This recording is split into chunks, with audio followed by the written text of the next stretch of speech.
The Art of Love, Ars Amatoria, by Ovid. Gutenberg.org/ebook/47677. Contents. Book I Part I, His Task 4. Book I Part 2, How to Find Her 5. Book I Part 3, Search While You're Out Walking 5. Book I Part 4, Or at the Theater 6. Book I Part V, Or at the Races, or the Circus 7. Book I Part 6, Triumphs Are Good Too. 8. Book I Part 7, There's Always the Dinner Table 10. Book I Part 8, and finally there's the Beach 10. Book I Part 9, How to Win Her 11. Book I Part X, First Secure the Maid 13. Book I Part 11, Don't Forget Her Birthday 14. Book I Part 12, Write and Make Promises 15. Book I Part 13, Beware She Is 17. Book I Part 14, Look Presentable 17. Book I Part 15, At Dinner Be Bold 18. Book I Part 16, Promise and Deceive 20.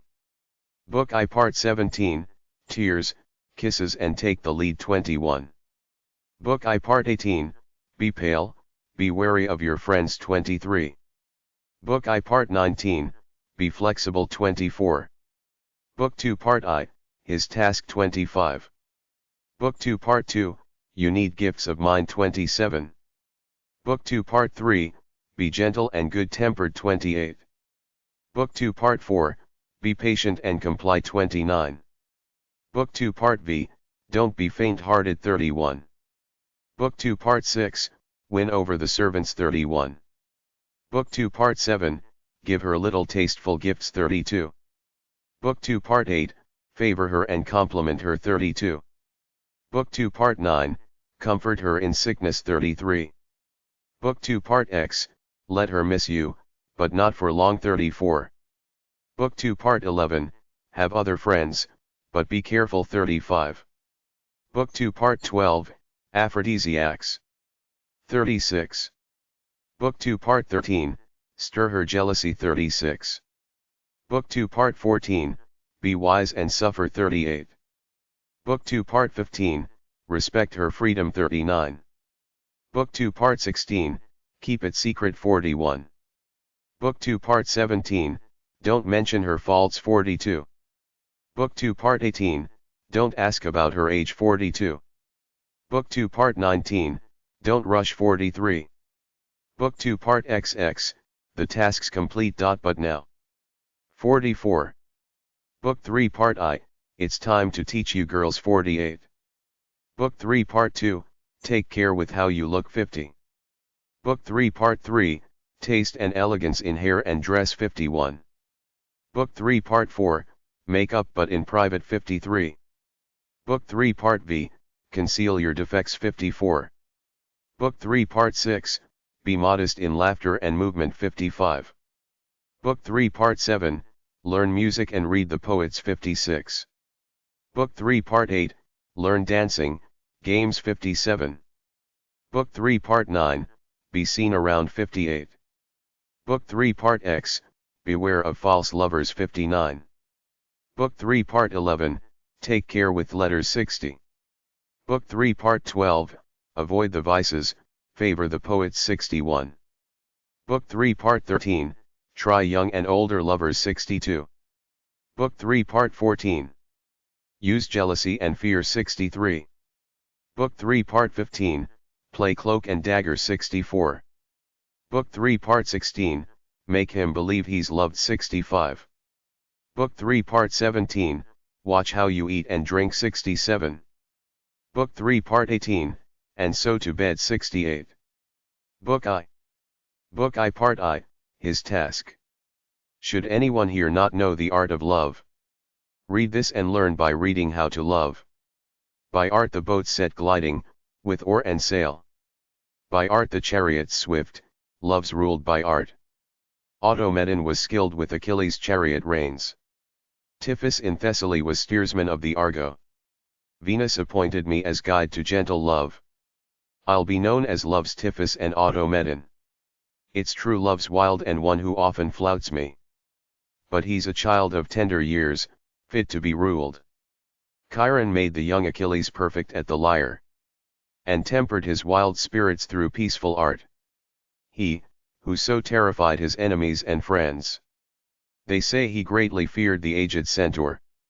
That hand that Hector was destined to know, was held out, at his master's orders, to be flogged. I am love's teacher as Chiron was Achilles. Both wild boys, both children of a goddess. Yet the bullock's neck is bowed beneath the yoke, and the spirited horse's teeth worn by the bit. And love will yield to me, though with his bow. He wounds my heart, shakes at me his burning torch. The more he pierces me, the more violently he burns me. So much the fitter am I to avenge the wounds. Nor will I falsely say you gave me the art, Apollo. No voice from a heavenly bird gives me advice. I never caught sight of Clio or Clio's sisters, while herding the flocks, Iskra, in your valleys. Experience prompts this work, listen to the expert poet. I sing true, Venus, help my venture. Far away from here, you badges of modesty. The thin headband, the ankle-covering dress. I sing of safe love, permissible intrigue. And there'll be nothing sinful in my song. Now the first task for you who come as a raw recruit, is to find out who you might wish to love. The next task is to make sure that she likes you. The third, to see to it that the love will last. That's my aim, that's the ground my chariot will cover. That's the post my thundering wheels will scrape. Book I Part 2, How to Find Her. While you're still free and can roam on a loose rein, pick one to whom you could say, you alone please me. She won't come falling for you out of thin air. The right girl has to be searched for, use your eyes. The hunter knows where to spread nets for the stag. He knows what valleys hide the angry boar. The wildfowler knows the woods, the fisherman knows the waters where the most fish spawn. You too, who search for the essence of lasting love, must be taught the places that the girls frequent. I don't demand you set your sails and search, or wear out some long road to discover them. Perseus brought Andromeda from darkest India, and Trojan Paris snatched his girl from Greece. Rome will grant you lots of such lovely girls. You'll say, here's everything the world has had. Your Rome's as many girls as Gargara's sheaves, as Methymna's grapes, as fishes in the sea, as birds in the hidden branches, stars in the sky. Venus, Aeneas's mother, haunts his city. If you'd catch them very young and not yet grown, real child brides will come before your eyes. If it's young girls you want, thousands will please you. You'll be forced to be unsure of your desires, if you delight greatly in older wiser years. Here too, believe me, there's an even greater crowd. Book I Part 3, Search while you're out walking. Just walk slowly under Pompey's shady colonnade. When the sun's in Leo, on the back of Hercules's lion. Or where Octavia added to her dead son Marcellus's gifts, with those rich works of foreign marble. Don't miss the portico that takes its name from Livia its creator, full of old masters. Or where the daring Danaids prepare to murder their poor husbands, and their fierce father stands, with outstretched sword. And don't forget the shrine of Adonis, Venus wept for, and the sacred Sabbath rites of the Syrian Jews. Don't skip the Memphite temple of the linen-clad heifer. She makes many a girl what she herself was to Jove. And the law courts, who'd believe it, they suit love. A flame is often found in the noisy courts, where the Appian waters pulse into the air from under Venus's temple, made of marble. There the lawyer's often caught by love, and he who guides others, fails to guide himself. In that place of eloquence often his words desert him, and a new case starts, his own cause is the brief. There Venus, from her neighboring temples, laughs. He, who was once the counsel, now wants to be the client. Book I Part 4, or at the theater. But hunt for them, especially, at the tiered theater. That place is the most fruitful for your needs. There you'll find one to love, or one you can play with. One to be with just once, or one you might wish to keep. As ants return home often in long processions, carrying their favorite food in their mouths. Or as the bees buzz through the flowers and thyme, among their pastures and fragrant chosen meadows. So our fashionable ladies crowd to the famous shows. My choice is often constrained by such richness. They come to see, they come to be seen as well. The place is fatal to chaste modesty. These shows were first made troublesome by Romulus, when the raped Sabines delighted unmarried men. Then no awnings hung from the marble theatre. The stage wasn't stained with saffron perfumes. Then what the shady Palatine provided, leaves, simply placed, was all the artless scene. The audience sat on tiers made from turf, and covered their shaggy hair, as best they could, with leaves. They watched, and each with his eye observed the girl he wanted, and trembled greatly in his silent heart. While, to the measure of the homely Etruscan flute, the dancer, with triple beat, struck the levelled earth. Amongst the applause that was never artful then, the king gave the watched-for signal for the rape. They sprang up straight away, showing their intent by shouting, and eagerly took possession of the women. As doves flee the eagle, in a frightened crowd, as the newborn lamb runs from the hostile wolf, so they fled in panic from the lawless men. And not one showed the color she had before. Now they all fear as one, but not with one face of fear. Some tear their hair, some sit there, all will lost. One mourns silently, another cries for her mother in vain. One moans, one faints, one stays, while that one runs. The captive girls were led away, a joyful prize. And many made even fear itself look fitting. Whoever showed too much fight and denied her lover, he held her clasped high to his loving heart, and said to her, "Why mar your tender cheeks with tears? As your father to your mother, I'll be to you." Romulus, alone, knew what was fitting for soldiers. "I'll be a soldier, if you give me what suits me." From that I suppose came the theatre's usual customs. Now too they remain a snare for the beautiful. Book I Part V, or at the races, or the circus. Don't forget the races, those noble stallions. The circus holds room for a vast obliging crowd. No need here for fingers to give secret messages, nor a nod of the head to tell you she accepts. You can sit by your lady, nothing's forbidden. Press your thigh to hers, as you can do, all the time. And it's good the rows force you close, even if you don't like it, since the girl is touched through the rules of the place. Now find your reason for friendly conversation. And first of all engage in casual talk. Make earnest inquiry whose those horses are, and rush to back her favorite, whatever it is. When the crowded procession of ivory gods goes by, you clap fervently for Lady Venus. If by chance a speck of dust falls in the girl's lap, as it may, let it be flicked away by your fingers. And if there's nothing, flick away the nothing. Let anything be a reason for you to serve her. If her skirt is trailing too near the ground, lift it and raise it carefully from the dusty earth. Straight away, the prize for service, if she allows it, is that your eyes catch a glimpse of her legs. Don't forget to look at who's sitting behind you, that he doesn't press her sweet back with his knee. Small things please light minds, it's very helpful to puff up her cushion with a dexterous touch. And it's good to raise a breeze with a light fan, and set a hollow stool beneath her tender feet.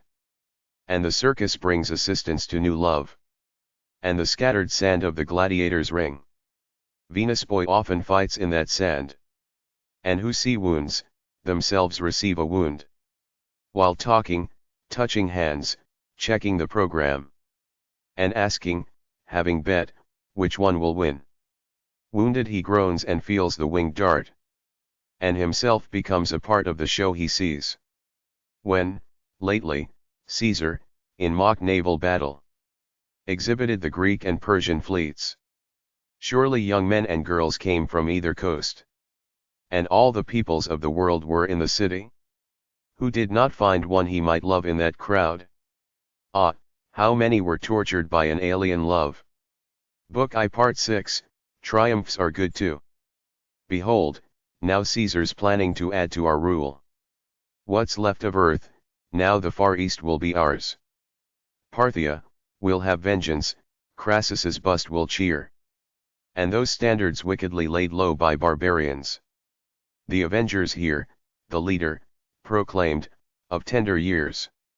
And a boy wages war's unboy-like agenda. Cowards, don't count the birthdays of the gods.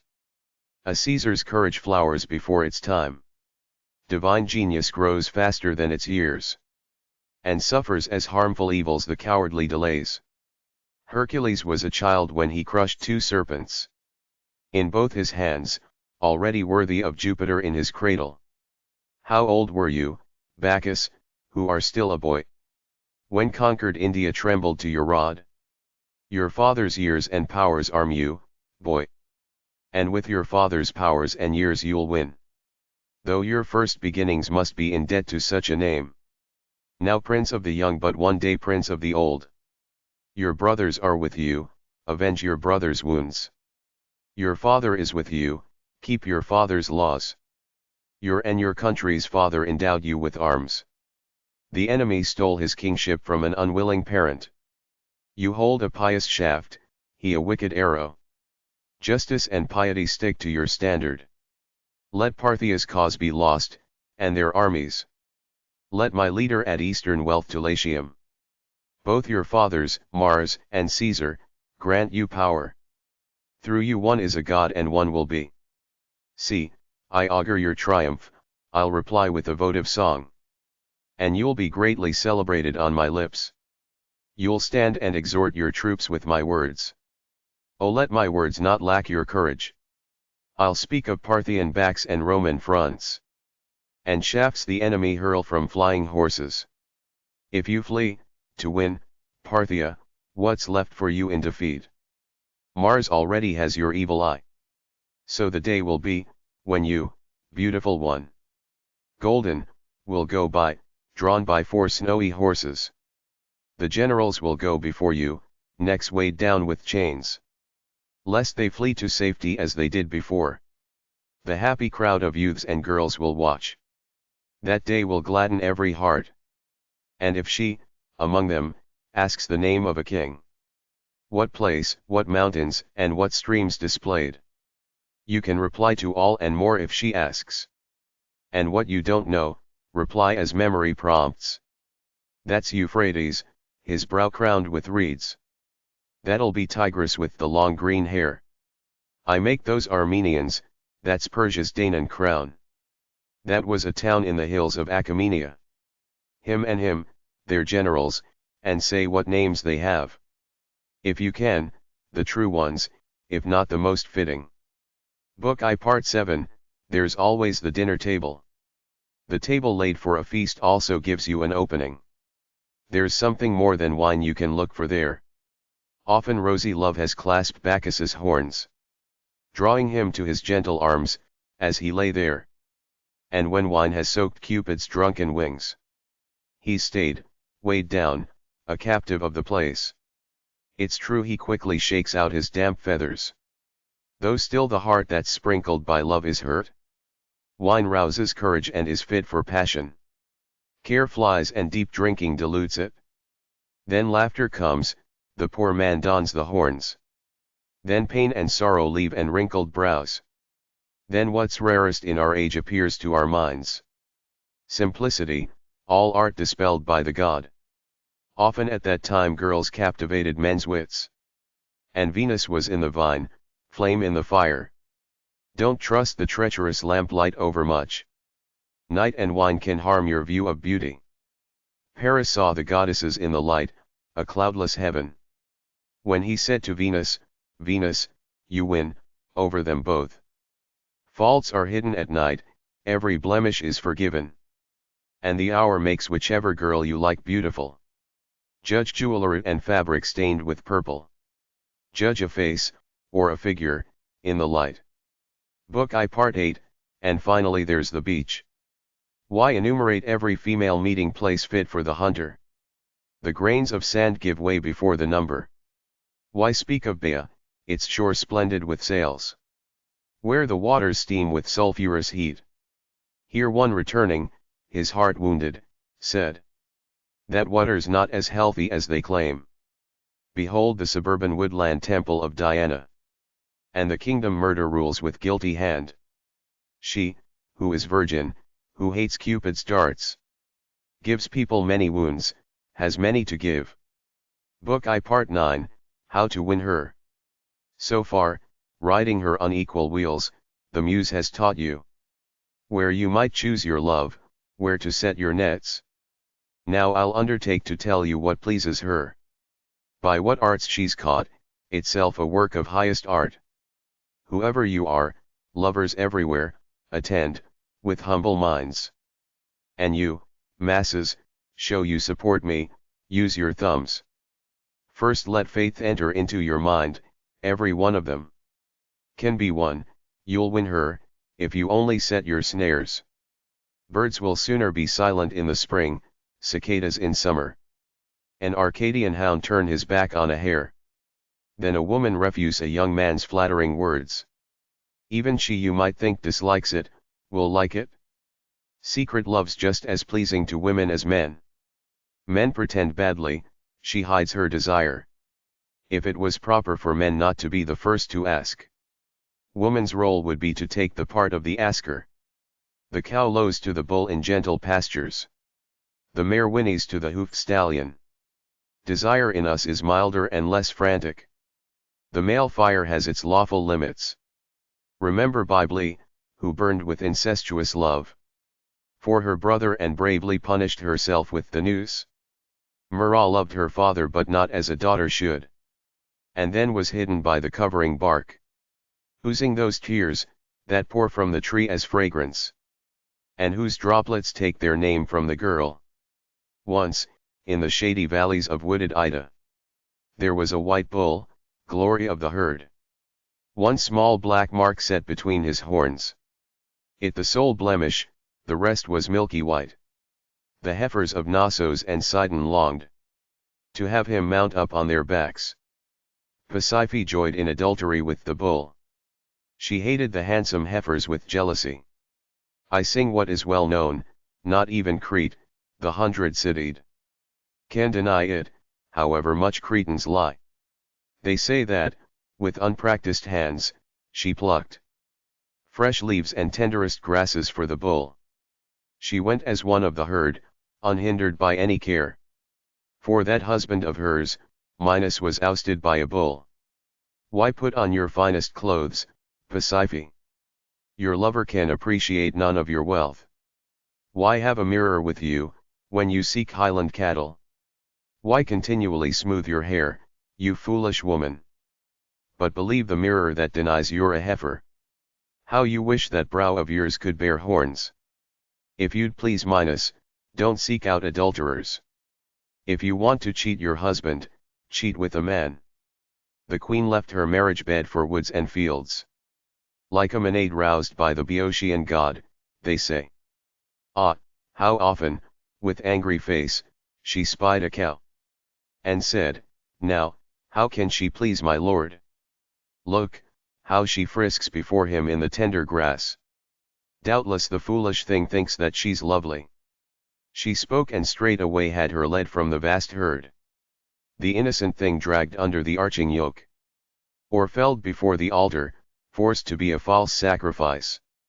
And, delighted, held her rival's entrails in her hand. The number of times she killed rivals to please the gods. And said, holding the entrails, go and please him for me.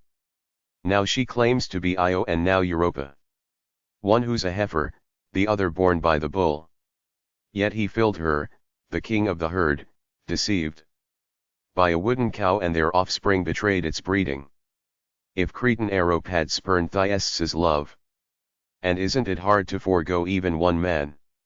The sun would not have veered from his course midway. and turned back his chariot and horses towards Don.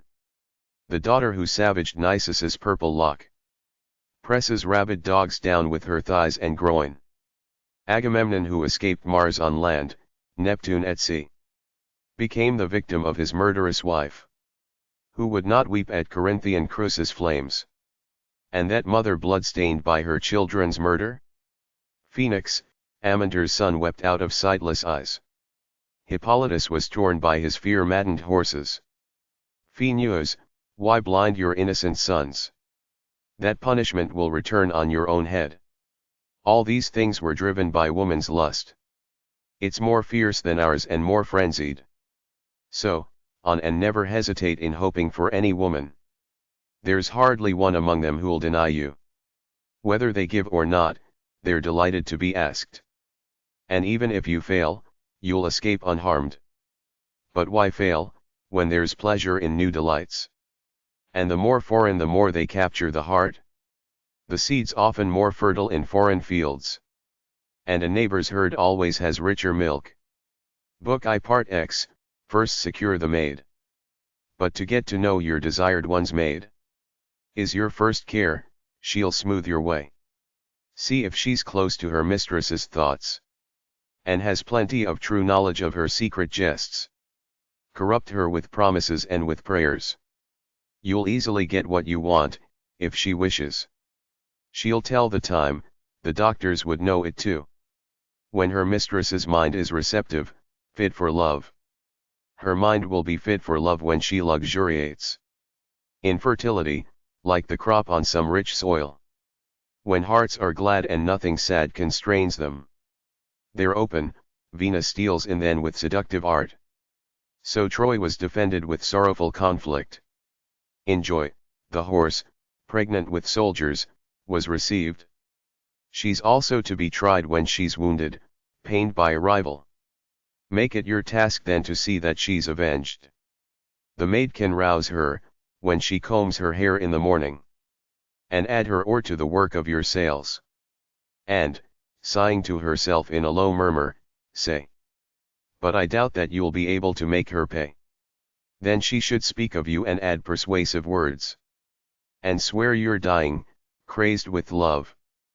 But hurry, lest the sails fall and the breeze dies. Anger melts away, with time, like fragile ice. You ask perhaps if one should take the maid herself? Such a plan brings the greatest risk with it. In one case, fresh from bed, she'll get busy, in another be tardy. In one case you're a prize for her mistress, in the other herself. There's chance in it, even if it favors the idea. My advice nevertheless is to abstain. I don't pick my way over sharp peaks and precipices. No youth will be caught out being led by me. Still, while she's giving and taking messages, if her body pleases you as much as her zeal, make the lady your first priority, her companion the next. Love should never be begun with a servant. I warn you of this, if art's skill is to be believed. And don't let the wind blow my words out to sea. Follow the thing through or don't attempt it. She'll endure the whispers once she's guilty herself. It's no help if the bird escapes when its wings are limed. It's no good if the boar gets free from a loosened net. Hold fast to the stricken fish you've caught on the hook. Press home the attempt, don't leave off till you've won. She'll not give you away, sharing the guilt for the crime. And you'll know whatever your lady's done and said. But hide it well, if the informer's well hidden. You'll always secretly know your mistress's mind. Book I Part 11, don't forget her birthday. It's a mistake to think that only farmers working the fields and sailors need to keep an eye on the season. Seed can't always be trusted to the furrow, or a hollow ship to the wine-dark sea. It's not always safe to capture tender girls. Often the time itself makes for success. If her birthday's here, or the April calends, that delight in joining months, Venus's to Mars. Or if the circus is decorated, not as before, with clay figurines but with the wealth of kings. Delay the thing, then winter's harsh, the Pleiades are here. Then the tender kid is merged with the ocean wave. It's best to hold off then he who trusts the deep can scarcely save the wreckage of his mangled boat. It's fine to start on that day of tears when the Alia flowed with the blood poured from Roman wounds. Or when the Sabbath day returns, the holy day of the Syrian Jews, less suitable for buying things. Let your mistress's birthday be one of great terror to you. That's a black day when anything has to be given. However much you avoid it, she'll still win. It's a woman's skill to strip wealth from an ardent lover. A loose-robed peddler comes to your lady, she likes to buy, and explains his prices while you're sitting there. She'll ask you to look, because you know what to look for. Then kiss you, then ask you to buy her something there. She swears that she'll be happy with it, for years. But she needs it now the price is right. If you say you haven't the money in the house, she'll ask for a note of hand, and you're sorry you learned to write. Why, she asks doesn't she for money as if it's her birthday. Just for the cake and how often it is her birthday, if she's in need. Why, she weeps doesn't she, mournfully, for a sham loss. That imaginary gem that fell from her pierced ear? They many times ask for gifts, they never give in return. You lose and you'll get no thanks for your loss. And 10 mouths with as many tongues wouldn't be enough for me to describe the wicked tricks of whores. Book I Part 12, Write and Make Promises. Try wax to pave the way, pour it out on scraped tablets. Let wax be your mind's true confidant. Bring her your flattering words and play the lover. And, whoever you are, add a humble prayer. Achilles was moved by prayer to grant Hector's body to Priam. A god's anger's deflected by the voice of prayer. Make promises, what harm can a promise do? Anyone can be rich in promises. Hope lasts, if she's once believed in. A useful, though deceptive, goddess. If you've given, you can quite reasonably be forgotten. She carried it off and now she's nothing to lose. But if you don't give, always appear about to. Like barren fields that always cheat the farmer. Like the gambler who goes on losing, lest he's finally lost. And calls the dice back endlessly into his eager hand. This is the work, the labor, to have her without giving first. And she'll go on giving, lest she lose what she's freely given. So go on and send your letters flattering words. Try her intention, test the road out first. Dip was deceived by the message the apple brought. And unaware the girl by her own words was caught. I warn you, youths of Rome, learn the noble arts. Not just to defend some trembling client. Like the crowd, the grave judge, the elected senate. A woman will give her hand, won by eloquence. But let your powers be hidden, don't display your eloquence. Let irksome words vanish from your speech. Who but a mindless fool, declaims to his sweet friend. A strong letter often causes her displeasure. Let your speech be credible, use ordinary words. Flattering though, speak as if you were present. If she won't receive the letter, returns it unread. Stick to your plan and hope she'll read it later. In time stubborn oxen come to the plow. In time the horse learns to suffer the bridle. Constant use wears away an iron ring. The curved plow's lost to the endless furrow. What's harder than stone, softer than water? Yet soft water carves the hardest stone. Once steadfast you'll conquer Penelope herself in time. You'll see Troy captive, though it's captured late. She reads and won't reply. Don't press her. Just let her keep on reading your flattery. If she wants to read, she'll want to answer what she's read. Such things proceed by number and by measure.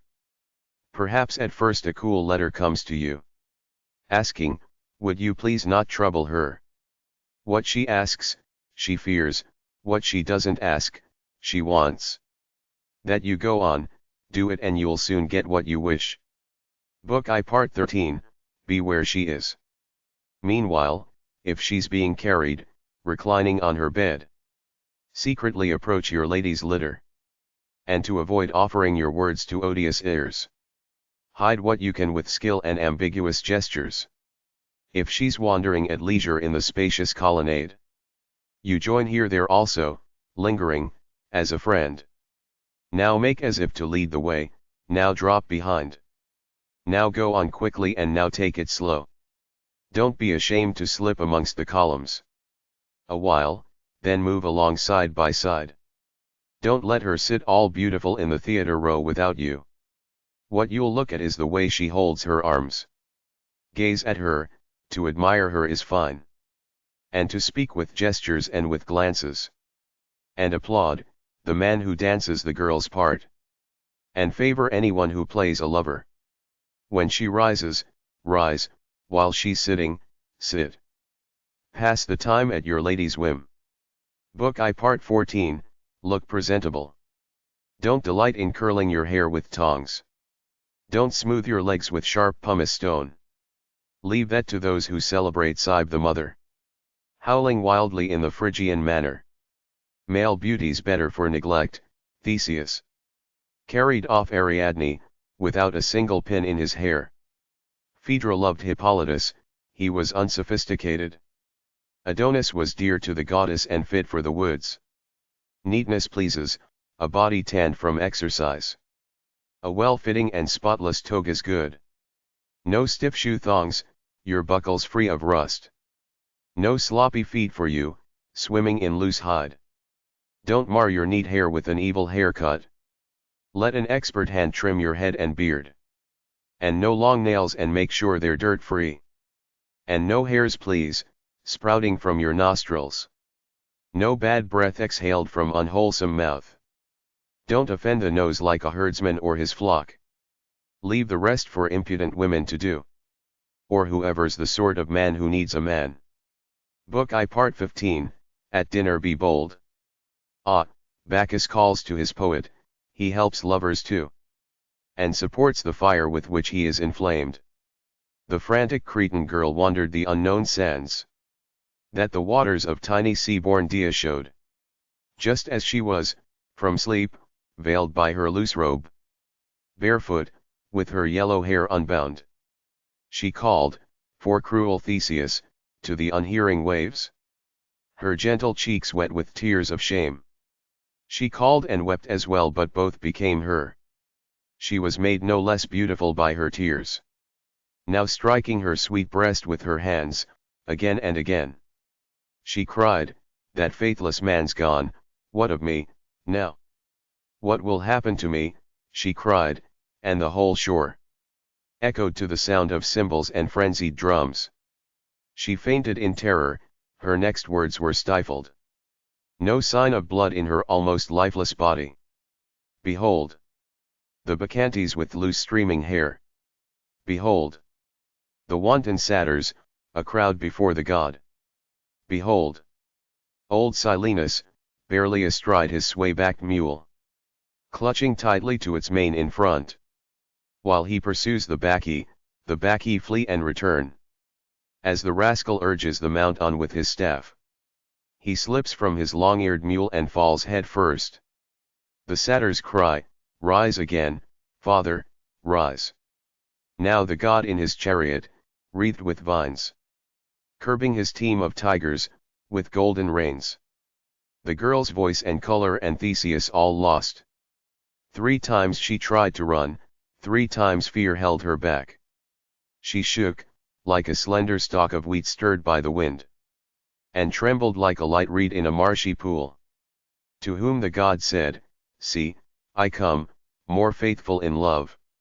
Have no fear, Cretan, you'll be bride to Bacchus. Take the heavens for dowry, be seen as heavenly stars. And guide the anxious sailor often to your Cretan crown.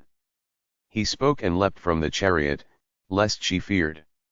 His tigers, the sand yielded under his feet. Clasped in his arms, she had no power to struggle.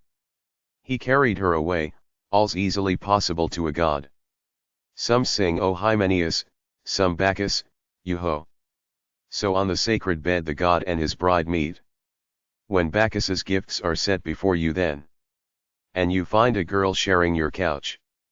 Pray to the Father of feasts and nocturnal rites, to command the wine to bring your head no harm. It's all right here to speak many secret things. With hidden words she'll feel were spoken for her alone. And write sweet nothings in the film of wine. So your girl can read them herself on the table.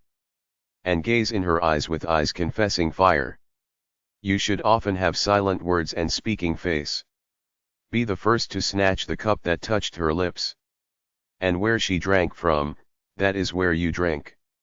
And whatever food her fingers touch, take that. And as you take it, touch hers with your hand. Let it be your wish besides to please the girl's husband.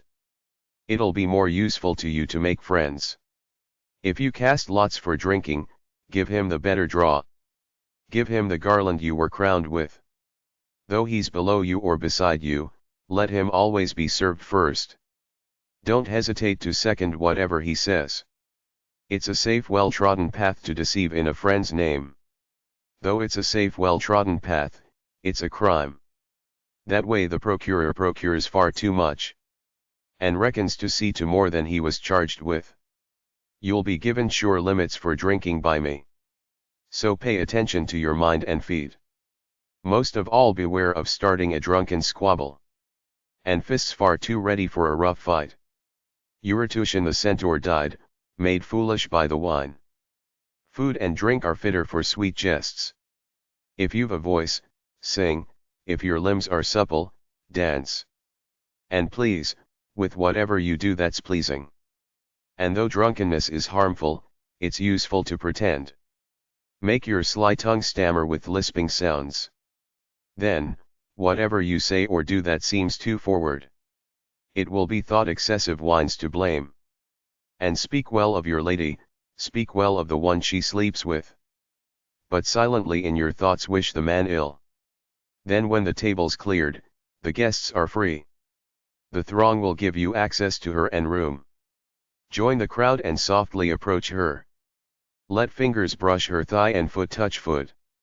Now's the time to speak to her, boorish modesty.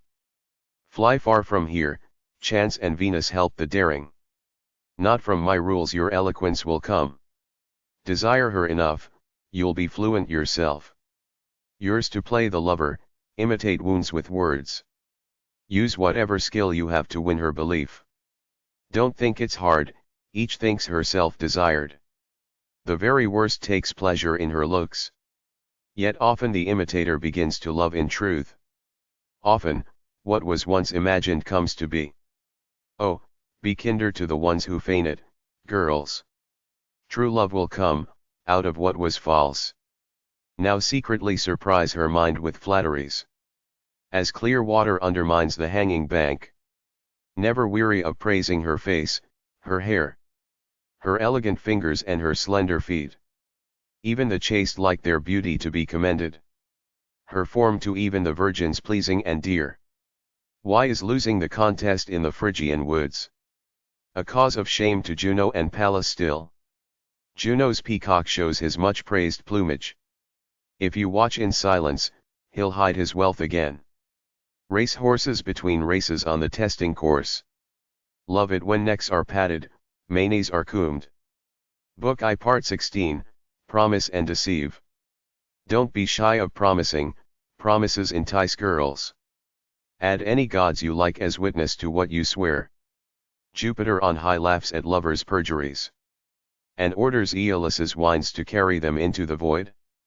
Jupiter used to swear by the Styx, falsely, to Juno. Now he looks favorably on his own example. Gods are useful, as they're useful, let's think they're there. Take wine and incense to the ancient altars. Indifferent calm and its like, apathy, don't chain them. Live innocently, the divine is close at hand. Pay what you owe, hold dutifully to agreements. Commit no fraud, let your hands be free from blood. Delude only women, if you're wise, with impunity. Where truth's more to be guarded against than fraud. Deceive deceivers, for the most part an impious tribe. Let them fall themselves into the traps they've set. They say in Egypt the life-giving waters failed in the fields, and there were 9 years of drought.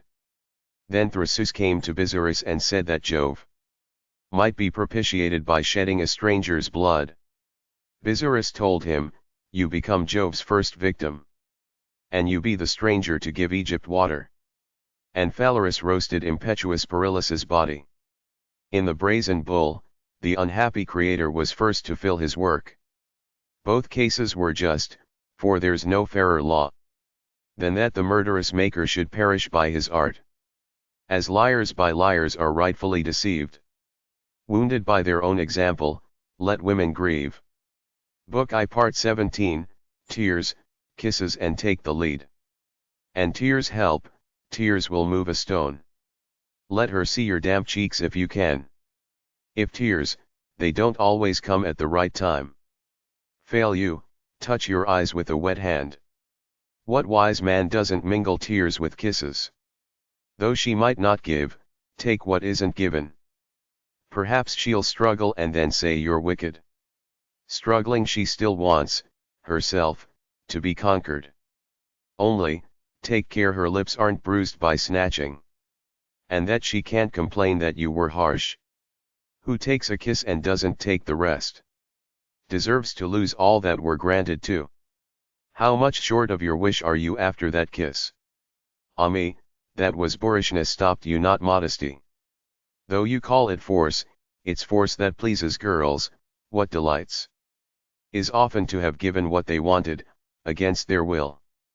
She who is taken in love's sudden onslaught is pleased and finds wickedness is a tribute. And she who might have been forced and escapes unscathed will be saddened, though her face pretends delight. Phoebe was taken by force, force was offered her sister. And both, when raped, were pleased with those who raped them. Though the tale's known, it's still worth repeating. How the girl of Scyros mated Achilles the hero. Now the lovely goddess had given her fatal bribe to defeat the other two beneath Ida's slopes. Now a daughter-in-law had come to Priam from an enemy land, a Greek wife in Trojan walls. All swore the prescribed oath to the injured husband. Now one man's grief became a nation's cause. Shamefully, though he gave way to a mother's prayer, Achilles hid his manhood in women's clothes. What's this, Aeacides? Spinning's not your work. Your search for fame's through Pallas's other arts. Why the basket? Your arms meant to bear a shield. Why does the hand that will slay Hector hold the yarn? Throw away the spindle, wound laboriously with thread the spear from Pelions to be brandished by this hand. By chance a royal virgin shared the room. Through her rape she learned he was a man. That she was truly won by force, we must think. But she still wanted to be won by force. She often cried, "Stop," afterwards, when Achilles hurried on. Now he'd taken up stronger weapons than the distaff. Where's that force now? Why do you restrain the perpetrator of your rape, Deidomia? No doubt as there's a sort of shame in having started first. So it's pleasant to have what someone else has started. Ah! The youth has too much faith in his own beauty. If he waits until she asks him first, the man must approach first, speak the words of entreaty. She courteously receives his flattering prayers. To win her, ask her, she only wants to be asked. Give her the cause and the beginning of your longing. Jupiter went as a suppliant to the heroines of old. No woman ever seduced great Jupiter. If you find she disdains the advent of your prayerful sighs, leave off what you've begun, retrace your steps. What shuns them, they desire the more, they hate what's there. Remove her loathing by pursuing less. The hope for love should not always be declared. Introduce desire hidden in the name of friendship. I've seen the most severe of women fooled this way. He who once was a worshipper, became a lover. Book I Part 18, Be pale, be wary of your friends. A pale color would shame a sailor on the ocean wave, who's blackened by the rays of the sun. And shame the farmer who turns the soil with curved plow. An heavy harrow, underneath the heavens. And you who seek the athlete's crown, you too would be ashamed if all your body was white. Let all lovers be pale, it's the color fitting for love. It suits, though fools have thought it of no value. Orion wandered pale, foreside, in the woods. Daphnis was pale for his reluctant naiad. Let your leanness show your heart, don't think it a shame to slip a cape over your shining hair. Let youthful limbs be worn away by sleepless nights, and care and the grief of a great love. To gain your desire, be miserable. And those who see you can say you're in love. Should I lament, warn you perhaps that right and wrong are confused by all friendship and loyalty empty words. Ah me, it's not safe to praise your love to a friend. If he believes your praise, he'll steal her himself. But Patroclus never disgraced Achilles' bed. And how modest Phaedra was with Pirithous. Pylades loved Hermione, just as Phoebus Pallas. Or as Castor was twin to you Pollux. Who hopes for that, hopes for apple-bearing tamarisks. And looks for honey in the middle of the stream. All delight in what's shameful, care only for their pleasures. And are pleased too when trouble comes to others. Ah, it's a crime. It's not their rivals that lovers fear. Flee those you think are friends and you'll be safe. Beware of brothers, relatives, and dear friends. That crowd offers you true cause for fear. Book I Part 19, Be Flexible. I've done but there's diversity in women's hearts, 1,000 minds require 1,000 methods. One soil doesn't bear all crops, vines here are good, olives there, this teems with healthy wheat. There are as many manners of heart as kinds of face. A wise man will adapt to many forms. And like produce now, melt into the smooth waters. Now be a tree, now a lion, now a bristling boar. These fish are speared, those caught on a hook. Others trawled in billowing nets with straining ropes. One mode won't suit you for every age group. The older hinds spot a trap from further off. If the simple find you cunning and the modest crude, the poor things will straight away mistrust themselves. So it happens that she who fears to trust an honest man falls to the embrace of some low rascal. Part of my task is left, part of the labor's done. Moor my boat here to the anchor chains. End of Book I. Book 2. Book 2 Part I, His Task. Sing out the paean twice. The prize I searched for falls into my net. Delighted lovers grant my songs the palm. I'm preferred to Hesiod and old Homer. So Paris the stranger sailed, from hostile Amycles' shore. Under white sheets, with his ravished bride. Such was Pelops who brought you home Hippodamia. Borne on the foreign wheels of his conquering car. What's your hurry, young man? Your boat's mid-ocean. And the harbor I search for is far away. It's not enough the girls come to you, through me, the poet. She's captured by my art, she's to be kept by my art too. There's no less virtue in keeping than in finding. There's chance in the latter, the first's a work of art. Now aid me, your follower, Venus and the boy. And Erato, muse, now you have love's name too. Great my task as I try to tell what arts can make love stay. That boy who wanders so, through the vast world. And he's flighty and has two wings on which he vanishes. It's a tricky job to pin him down. Minos blocked every road of flight for his guest. But Daedalus devised a bold winged path. When he'd imprisoned the offspring of its mother's sin. The man half bull, the bull who was half man.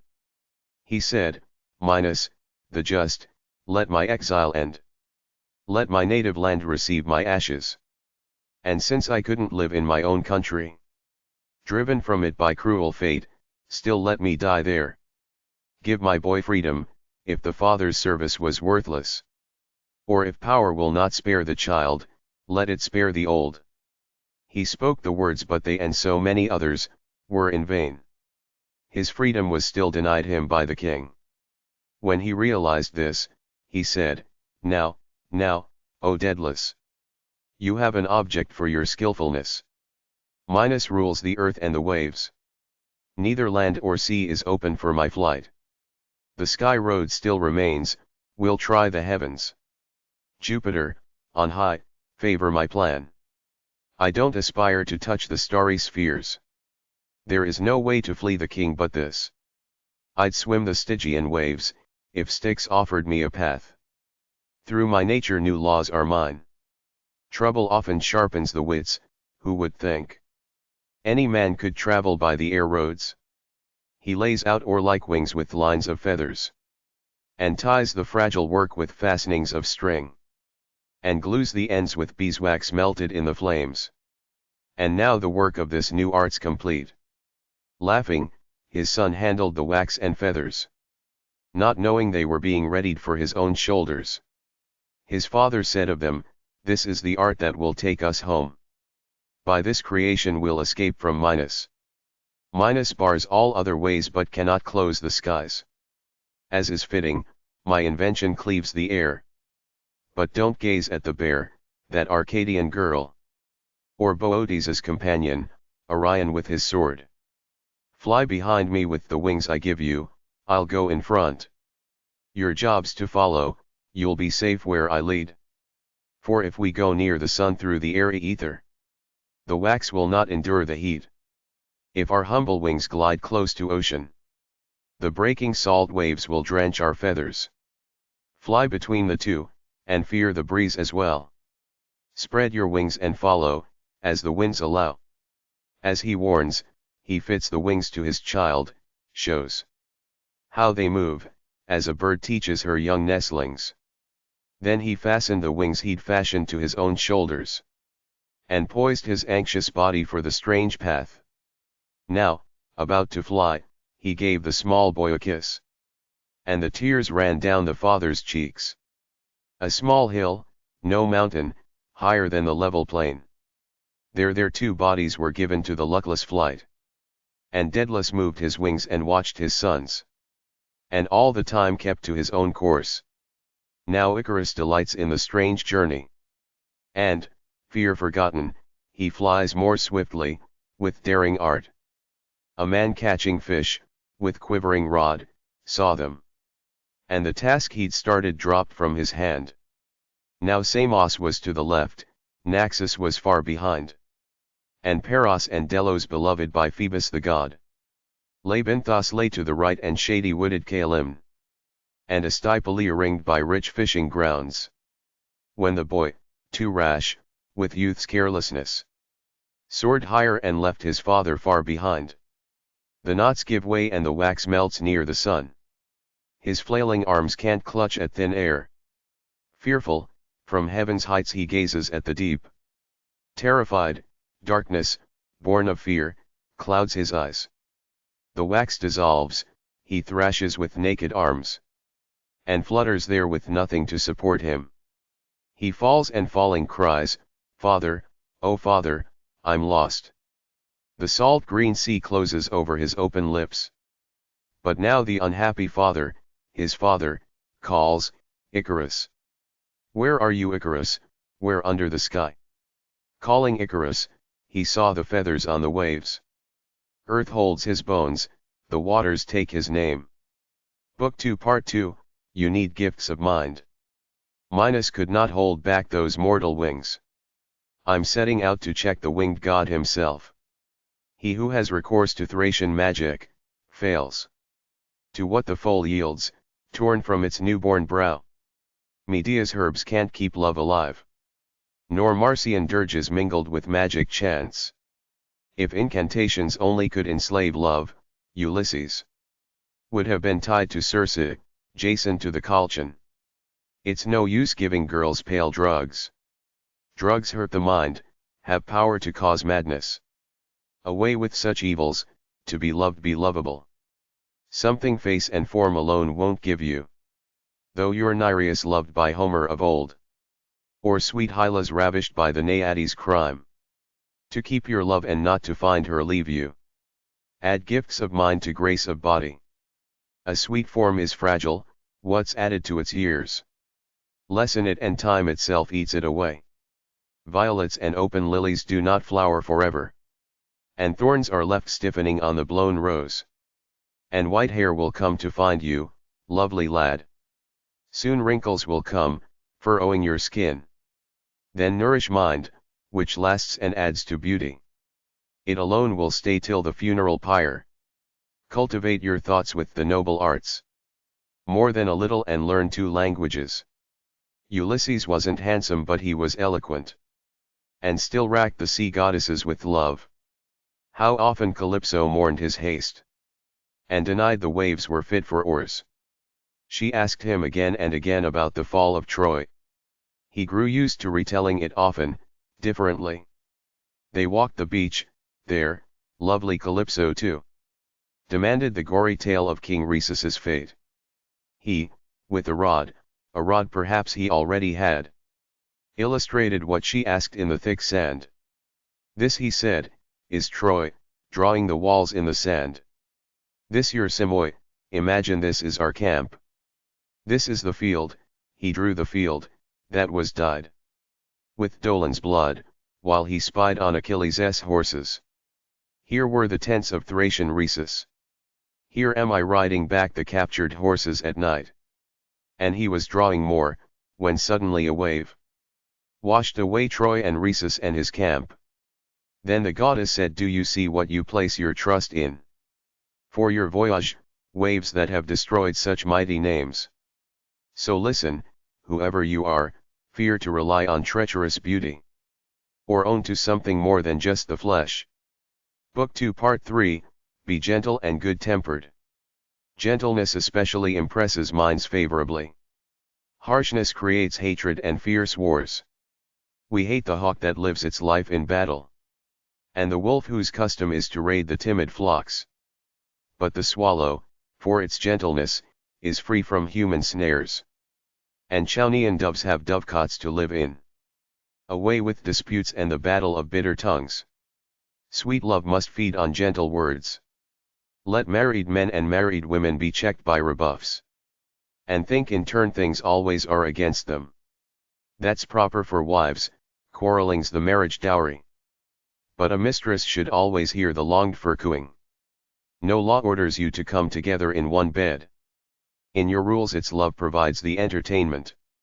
Approach her with gentle flatteries and words to delight her ear, so that your arrival makes her glad.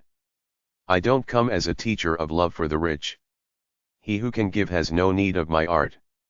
He has genius who can say, take this when he pleases. I submit, he delights more than my inventions. I'm the poor man's poet, who was poor when I loved. When I could give no gifts, I gave them words. The poor must love warily, the poor fear to speak amiss.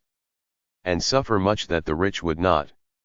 I remember mussing my lady's hair in anger. How many days that anger cost me.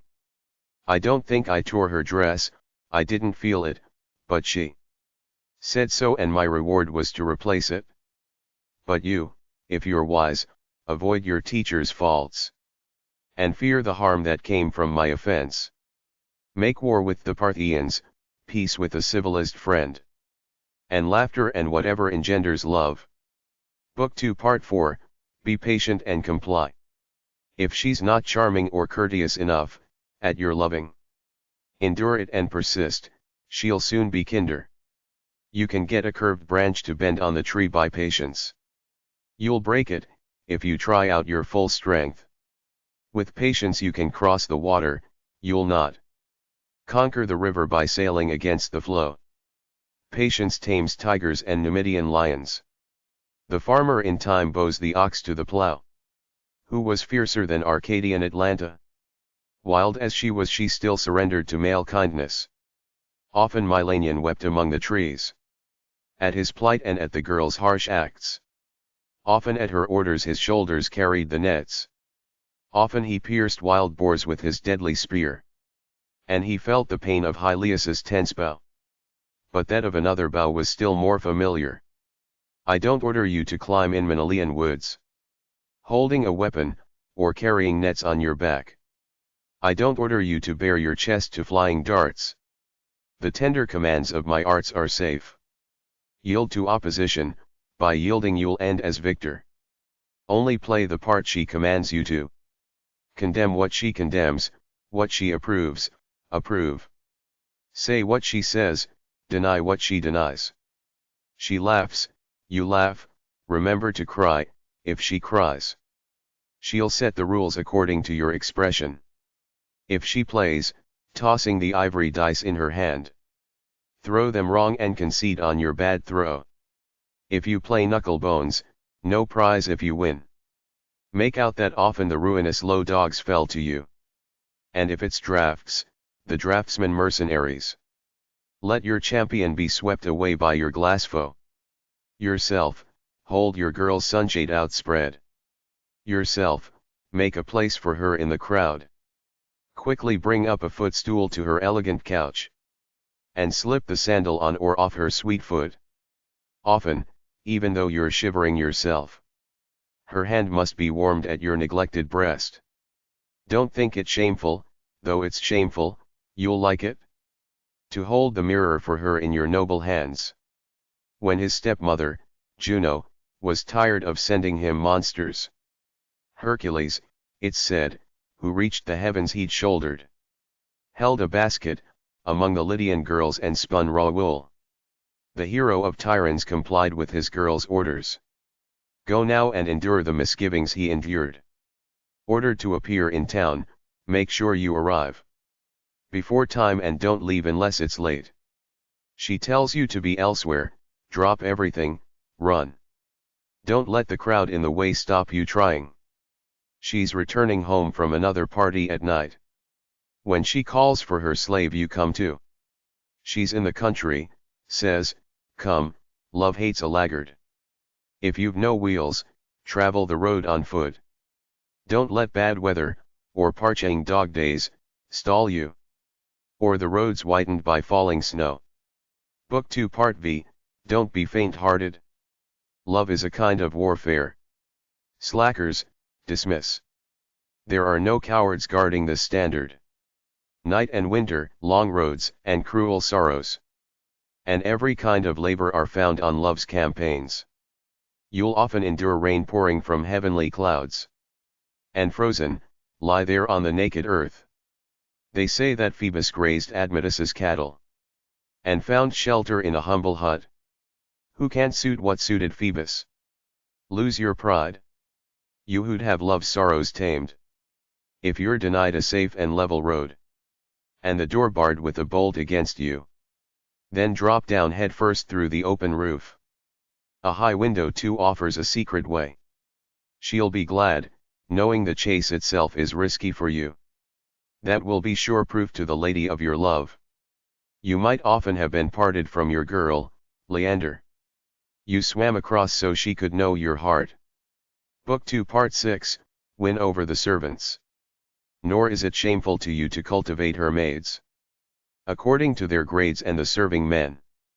Greet them by their names, it costs you nothing. Clasp humble hands with yours, in your ambition. And even offer the servant, who asks, a little something. On Fortune's day, it's little enough to pay. And the maid, on that day when the hand of punishment fell on the Gauls, they deluded by maids in mistresses' clothes. Trust me, make the people yours, especially the gatekeeper, and whoever lies in front of her bedroom doors. Book 2 Part 7, Give her little tasteful gifts. I don't tell you to give your mistress expensive gifts. Give little, but of that little, skillfully, give what's fitting. When the field is full of riches, when the branches bend with the weight, let the boy bring a gift in a rustic basket. You can say it was sent from your country villa, even though it was bought on the Via Sacra. Send grapes, or those nuts Amaryllis loved. Chestnuts, but she doesn't love them now. Why, even thrushes are fine, and the gift of a dove, to witness your remembrance of your mistress.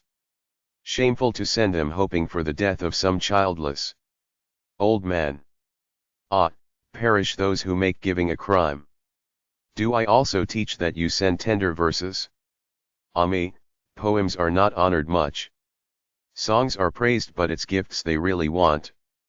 Barbarians themselves are pleasing, so long as they're rich. Truly now it is the age of gold, the greatest honors. Come with gold, love's won by gold. Even if you came, Homer, with the muses as companions.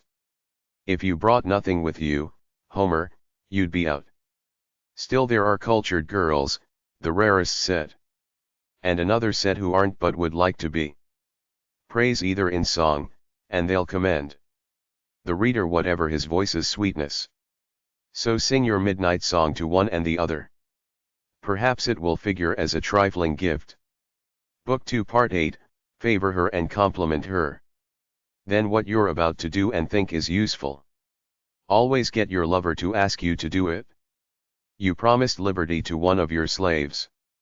Still let him seek the fact of it from your girl. If you stay a punishment, forego the use of cruel chains. Let her be thankful to you, for what you did. The advantage is yours, the title giver is your lover's. You lose nothing, she plays the mistress's part.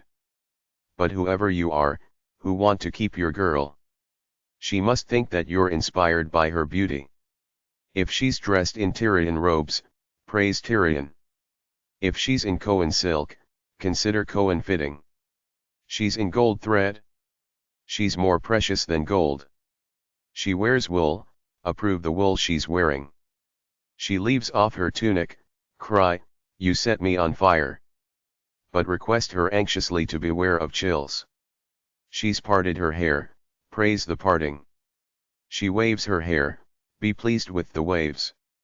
Admire her limbs as she dances, her voice when she sings. And when it finishes, grieve that it's finished in words. It's fine if you tell her what delights and what gives joy. About her love-making, her skill in bed.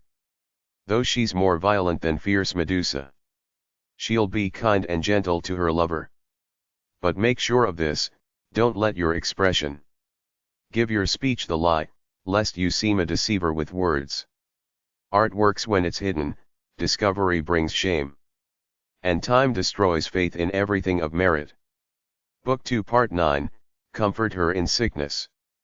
Often in autumn, when the season's loveliest, and the ripe grapes dyed with purple juice. When now we're frozen solid, now drenched with heat. The body's listless in the changing air. Your girl's well in fact, but if she's lying sick, feels ill because of the unhealthy weather, then let love and devotion be obvious to your girl. Then sow what you'll reap later with full sickle. Don't be put off by the fretfulness of the patient. Let yours be the hand that does what she allows. And be seen weeping and don't shrink from kisses. Let her parched mouth drink from your tears. Pray a lot but all aloud, and, as often as she lets you, tell her happy dreams that you remembered. And let the old woman come who cleanses room and bed, bringing sulfur and eggs in her trembling hands. The signs of a welcome devotion are in all this. By these means into wills many have made their way. But don't let dislike for your attentions rise from illness. Only be charming, in your earnestness. Don't prohibit food, or hand her cups of bitter stuff. Let your rival mix all that for her. Book 2 Part X, Let her miss you, but not for long. But the winds that filled your sails and blew offshore are no use when you're in the open sea. While young love's wandering, it gathers strength by use. If you nourish it well, it will be strong in time. The bull you fear's the calf you used to stroke. The tree you lie beneath was a sapling. The river's tiny when born but gathers riches in its flow, and collects the many waters that come to it. Make her accustomed to you, nothing's greater than habit.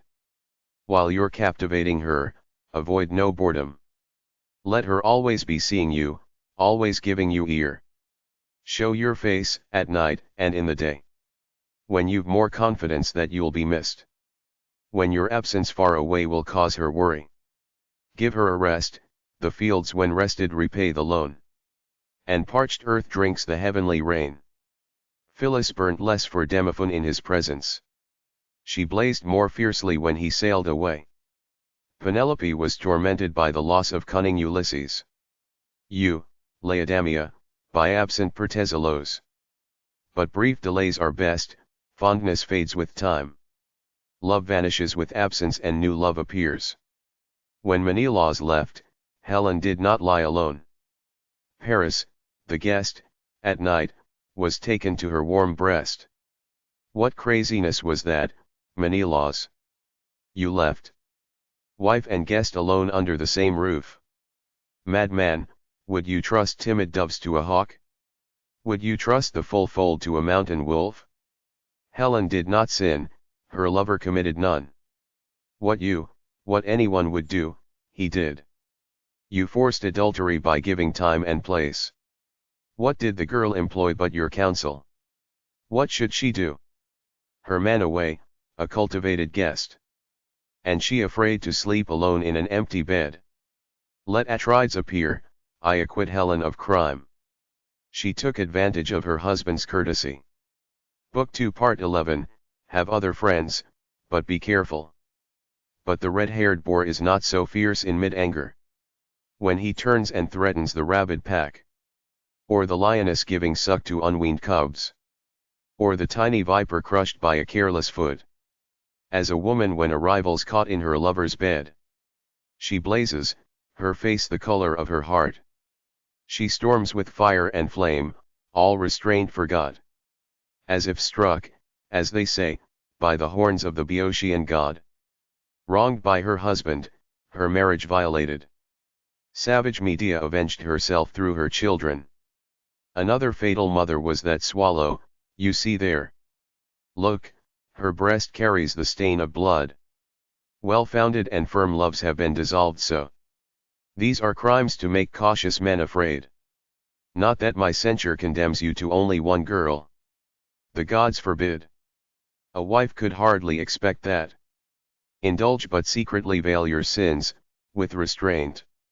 It's no glory to you to be seeking out wrongdoing. Don't give gifts another girl could spot. Or have set times for your assignations. And lest a girl catch you out in your favorite haunts. Don't meet all of them in one place. And always look closely at your wax tablets, whenever you write. Lest much more is read there than you sent. Wounded, Venus takes up just arms and hurls her dart. And makes you lament, as she is lamenting. While Agamemnon was satisfied with one woman, Clytemnestra. Was chaste, evil was done through the man's fault. She had heard how Chryses, with sacred headbands and laurel in his hand, failed to win back his daughter. She had heard of your sorrows, captive Briseis, and how scandalous delays had prolonged the war. She heard all this, she saw Cassandra for herself. The victor the shameful prize of his own prize. Then she took Thyestes to her heart and bed. And wrongfully avenged the Atrides' crime. Even if the acts, you've well hidden, become known. Though they're known, still always deny them. Don't be subdued, or more fond than usual. Those are the signs of many guilty thoughts.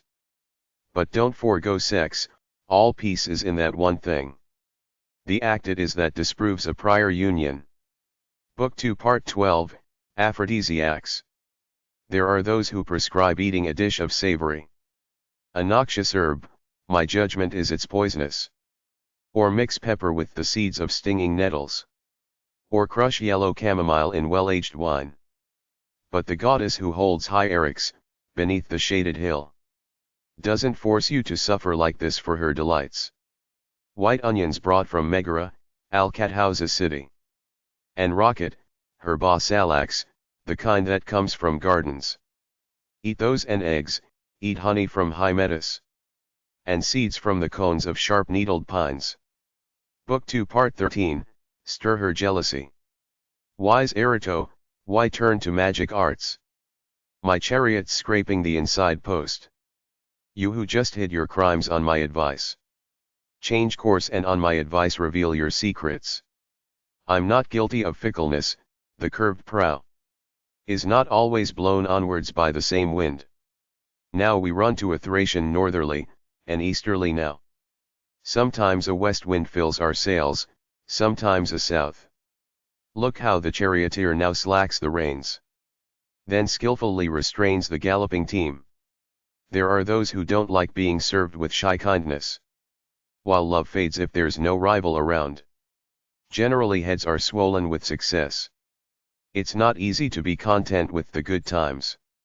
As a fire with little power, gradually consumed, hides itself, ashes whitening on its surface. But the doused flames will flare with a pinch of sulfur. And the brightness, that was there before, returns. So when hearts are numbed by slack dullness and security, love is aroused by some sharp stimulus. Make her fearful for you, warm her tepid mind. Let her grow pale at evidence of your guilt. Oh, 4 times happy, times impossible to count, is he for whom his wounded girl grieves. That, when his sins reach her unwilling ears, she's lost. And voice and color flee the unhappy girl. Let me be him, whose hair the angry woman tears. Let me be him, whose tender cheeks nails seek. Him whom she sees with tears, turns on him tortured eyes. Whom though she can't live without, she wishes she could. If you ask how long you should let her lament her hurt, keep it brief, lest a long delay kindles anger's force. Throw your arms straight away around her snow-white neck, and let the weeping girl fall on your chest. Kiss her who weeps, make sweet love to her who weeps. There'll be peace, this is the one way anger's dissolved. When she's truly raging, when she seems fixed on war, then sue for peace in bed, she'll be gentle. There harmony dwells with grounded arms. There, trust me, is the place where grace is born. Doves that once fought, now bill and coo, whose murmur is of caressing words. At first all things were confused mass without form. Heaven and earth and sea were created one. Soon sky was set above land, earth circled by water, and random chaos split into its parts. Forests allowed the creatures a home, air the birds. Fish took shelter in the running streams. Then the human race wandered the empty wilds, a thing of naked strength and brutish body. Woods were its home, grass its food, leaves its bed. And for a long time no man knew another. They say sweet delight softened savage spirits. When man and woman rested in one place, they had no teacher to show them what to do. Venus did her work without sweet art. Birds have mates to love, in the midst of waters. A fish will find another to share her joy. Hind follows stag, snake will bind with snake. Bitch clings entwined with some adulterous dog. Ewes delight in being covered, bulls delight in heifers, too. The snub-nosed she-goat supports her rank mate. Mares driven to frenzy follow their stallion through distant places beyond the branching river. So act and offer strong medicine to your angry one. Only this will bring peace to her unhappiness. This medicine beats Machaon's drugs. This will reinstate you when you've sinned. Book 2 Part 14, Be Wise and Suffer. While I was writing this, Apollo suddenly appeared, plucking the strings of his lyre with his thumb. Laurel was in his hand, laurel wreathing his hair. He appears to poets looking like that. Professor of wanton love, he said to me, go lead your disciples to my temple. It's where the famous words, celebrated throughout the world.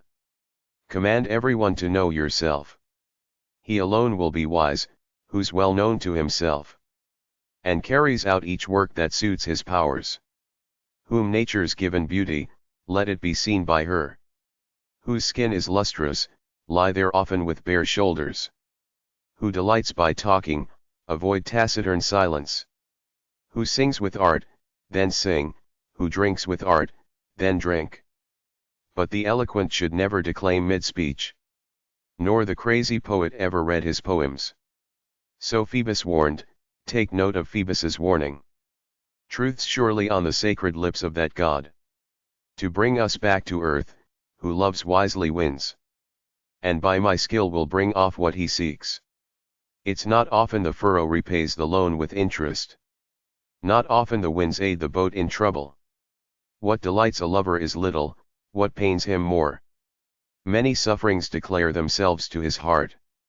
As many as hairs on Athos, the bees that graze on Hybla. As many as the olives the grey-green branches carry. Or the sea-shells on the shore, are the pains of love. The thorns we suffer from are drenched in gall. They'll say she's gone out, very likely she's to be seen inside. Think that she has gone out and your vision lied. The door will be shut the night she promised you. Endure it, lay your body on the dusty ground. And perhaps the lying maid with scornful face will say, why's he hanging round our door? Still, a suppliant, coax the doorposts and your harsh mistress. And hang the roses, from your head, outside. Come if she wishes, when she shuns you, go. It's unbecoming to a noble man to bore her. Why, let your lover say, there's no escaping him. Her feelings won't always be against you. Don't think it a disgrace to suffer curses or blows from the girl, or plant kisses on her tender feet. Book 2 Part 15, Respect her freedom. Why waste time on trifles? Greater themes arise. I sing great things, pay attention, people. We labor hard but virtue's nothing if not hard. Hard labor's what my art demands. Be patient with your rival, victory rests with you. You'll be victor on great Jupiter's hill. Believe me, it's no man says this but Chaonia's sacred oaks. My art contains nothing more profound than this. If she flirts, endure it, if she writes, don't touch the wax. Let her come from where she wishes, and go where she pleases, too. This husbands allow their lawfully married wives. When you come, gentle sleep, to play your part, as well. I'm not perfect in this art, I confess. What can I do? I'm less than my own instructions. What, shall I let some man signal openly to my girl? And bear it and not show anger if I wish? I remember her husband kissed her, I grieved. At the kiss he gave, my love's full of barbarities. Not a few times this fault has hurt me, he's wiser. Who's reconciled to other men's coming? But it was better to know nothing, let intrigues be hidden, lest her shameless mouth revealed untruths. How much better, O young men, to avoid surprising them. Let girls sin and think, while sinning, that they fooled you. Love grows with being caught, who are twinned by fortune. Persist to the end in the cause that ruined them. The story's well known through all the heavens. Of Mars and Venus caught by Vulcan's craft. Mars, stirred by mad desire for Venus, was turned from grim warrior to lover. And Venus was not coy or resistant to Mars' pleas. For there's no more loving goddess than her. Ah, how often the wanton laughed at her husband's limp, they say, or his hands hardened by his fiery art. She'd openly imitate Vulcan then, to Mars, it became her. Great beauty was mingled there with charm. But they used to hide their adultery at first. It was a sin, filled with the blush of shame. The sun's tale, who can evade the sun? Made known to Vulcan what his spouse had done. What a poor example, son, you said. Seek a gift from her. And you, if you're quiet, can have what she can give. Vulcan set a hidden net, over and round the bed. It's a piece of work that deceives the eye. Pretends he's off to Lemnos, the lovers come to their assignation, and both lie naked in the net. He calls the gods, the captives are displayed. Venus they think can scarcely restrain her tears. They can't hide their faces, are even unable to cover their sexes with their hands. Then someone laughed and said, let me have the chains. Mars, if they're an embarrassment to you. Their captive bodies are, with difficulty, freed, at your plea. Neptune, Venus runs to Paphos, Mars heads for Thrace. This you achieved, Vulcan, what they hid before.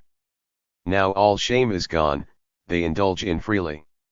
Now maddened you often confess the thing was foolish. and suffer regret for your cunning.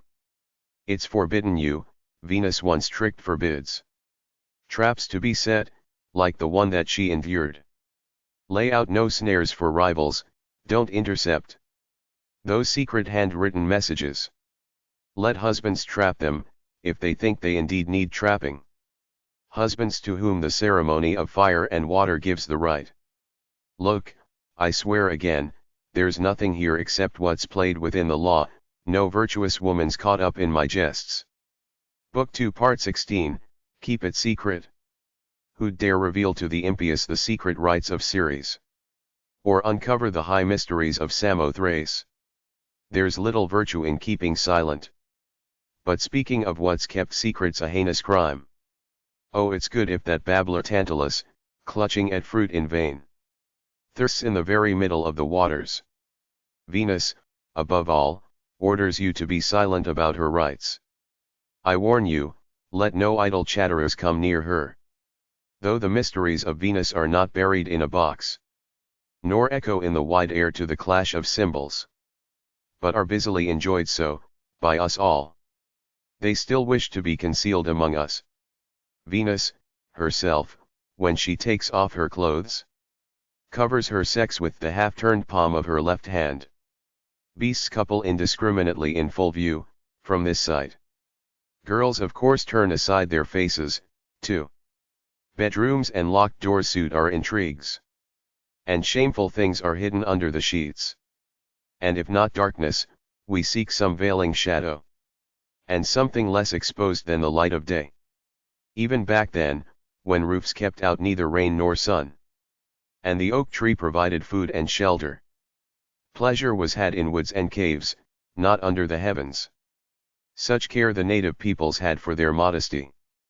But now we advertise our nocturnal acts.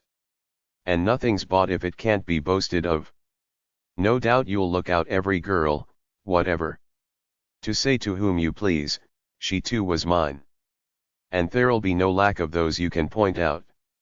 So for each that's mentioned there's a shameful tale? Little to cry at, some invent, what they deny if true. And claim there isn't one they haven't slept with. If not their bodies, they touch what they can, their names. And the reputation's gone, though the body's chaste. Odious watchman, go close the girl's door, now. Too late, locked with 100 heavy bars. What's safe, when adulterers give out her name? And want what never happened to be believed? I'm wary even of professing to genuine passions. And, trust me, my secret affairs are wholly hidden. Book 2 Part 17, Don't mention her faults. Above all beware of reproaching girls for their faults. It's useful to ignore so many things. Andromeda's dark complexion was not criticized by Perseus, who was borne aloft by wings on his feet. Andromache by all was rightly thought too tall. Hector was the only one who spoke of her as small. Grow accustomed to what's called bad, you'll call it good. Time heals much, new love feels everything. While a new grafted twig's growing in the green bark, struck by the lightest breeze, it may fall. Later, hardened by time, it resists the winds. And the strong tree will bear adopted wealth. Time itself erases all faults from the flesh. And what was a flaw, ceases to make you pause. A new ox hide makes nostrils recoil. Tamed by familiarity, the odor fades. An evil may be sweetened by its name, let her be dark. Whose pigments blacker than Illyrian pitch? If she squints, she's like Venus, if she's grey, Minerva. Let her be slender, who's truly emaciated. Call her trim, who's tiny, full-bodied if she's gross. And hide the fault behind the nearest virtue. Book 2 Part 18, Don't ask about her age. Don't ask how old she is, or who was consul when she was born, that's strictly the censor's duty. Especially if she's past bloom and the good time's gone. And now she plucks the odd grey hair. There's value, O youth, in this or a greater age. This will bear seed, this is a field to sow. Besides, they've more knowledge of the thing. And have that practice that alone makes the artist. With elegance they repair the marks of time. And take good care that they don't appear old. As you wish, they'll perform in 1,000 positions. No paintings ever contrived to show more ways. They don't have to be aroused to pleasure. Man and woman equally deliver what delights. I hate sex that doesn't provide release for both. That's why the touch of boys is less desirable. I hate a girl who gives because she has to. And, arid herself, thinks only of her spinning. Pleasure's no joy to me that's given out of duty. Let no girl be dutiful to me. I like to hear a voice confessing to her rapture, which begs me to hold back and keep on going. I gaze at the dazed eyes of my frantic mistress. She's exhausted and won't let herself be touched for ages. Nature doesn't give those joys to raw youths. That often come so easily beyond 35. The hasty drink the new and unfermented, pour a vintage wine. For me, matured in the cask, from an ancient consulship. Not till it's grown can the plane tree bear the sun. And naked feet destroy a new laid lawn. I suppose you'd prefer Hermione to Helen. And was Medusa any better than her mother? Then, he who wants to come to his love late earns a valuable prize, if he'll only wait. Book 2 Part 19, Don't Rush. See, the knowing bed receives two lovers. Halt, muse, at the closed doors of the room. Flowing words will be said, by themselves, without you. And that left hand won't lie idle on the bed. Fingers will find what will arouse those parts. Where love's dart is dipped in secrecy. Hector did it once with vigor, for Andromache. And wasn't only useful in the wars. And great Achilles did it for his captive maid. When he lay in his sweet bed, weary from the fight. You let yourself be touched by hands, breeze ice. That were still dyed with Trojan blood. And was that what overjoyed you, lascivious girl? Those conquering fingers approaching your body? Trust me, love's pleasure's not to be hurried, but to be felt enticingly with lingering delays. When you've reached the place, where a girl loves to be touched, don't let modesty prevent you touching her. You'll see her eyes flickering with tremulous brightness, as sunlight often flashes from running water. Moans and loving murmurs will arise, and sweet sighs and playful and fitting words. But don't desert your mistress by cramming on more sail, or let her overtake you in your race. Hasten to the goal together, that's the fullness of pleasure. When man and woman lie there equally spent. This is the pace you should indulge in, when you're given time for leisure and fear does not urge on the secret work. When delay's not safe, lean usefully on the oar, and plunge your spur into the galloping horse. While strength and years allow, sustain the work. Bent age comes soon enough on silent feet. Plow the earth with the blade, the sea with oars. Take a cruel weapon in your warring hands. Or spend your body and strength and time, on girls. This is warlike service too, this too earns plenty. Book 2 Part XX, the task's complete. But now, the end of the work's at hand, grateful youth grant me the palm. And set the wreath of myrtle on my perfumed hair. As Podalirius with his art of medicine, among the Greeks, was great, Achilles with his right hand, Nestor his wisdom. Colchis great as a prophet, Ajax in arms.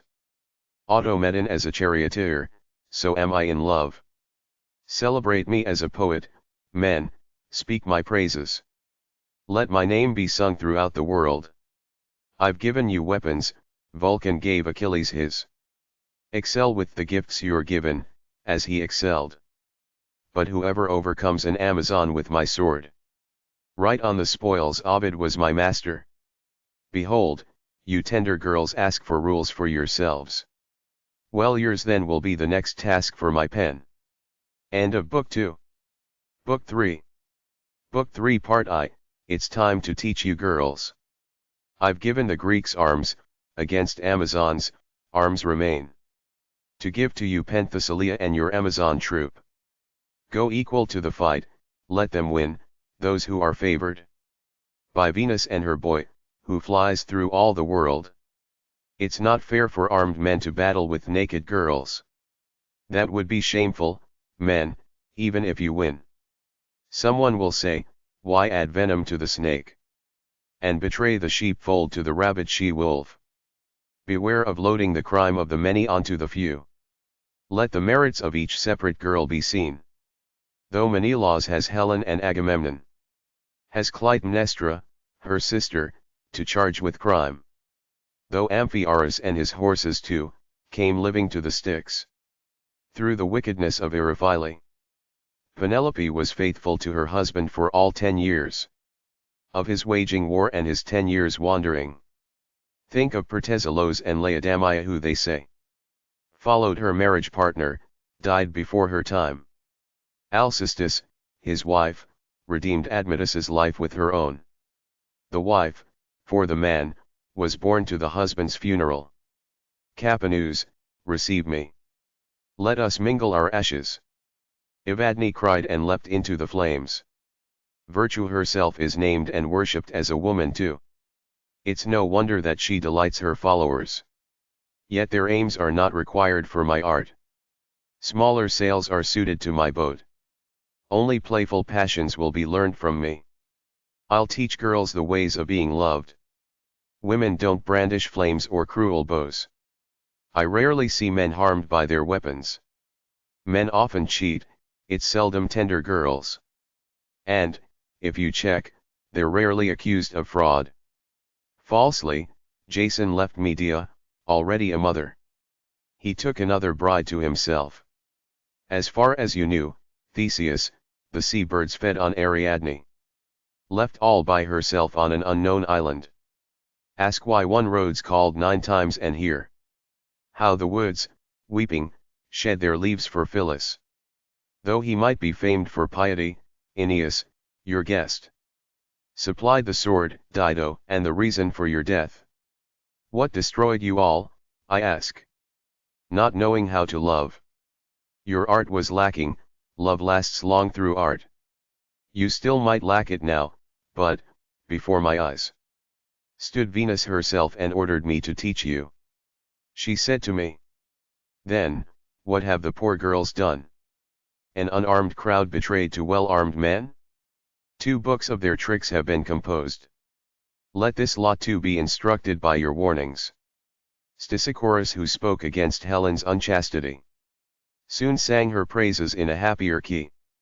If I know you well, don't harm the cultured girls now. This favor will always be asked of you while you live.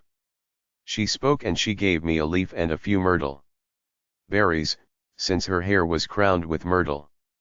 I felt received power too, purer air glowed and a whole weight lifted from my spirit. While wit works, seek your orders here, girls. Those that modesty, principles, and your rules allow. Be mindful first that old age will come to you. So don't be timid and waste any of your time.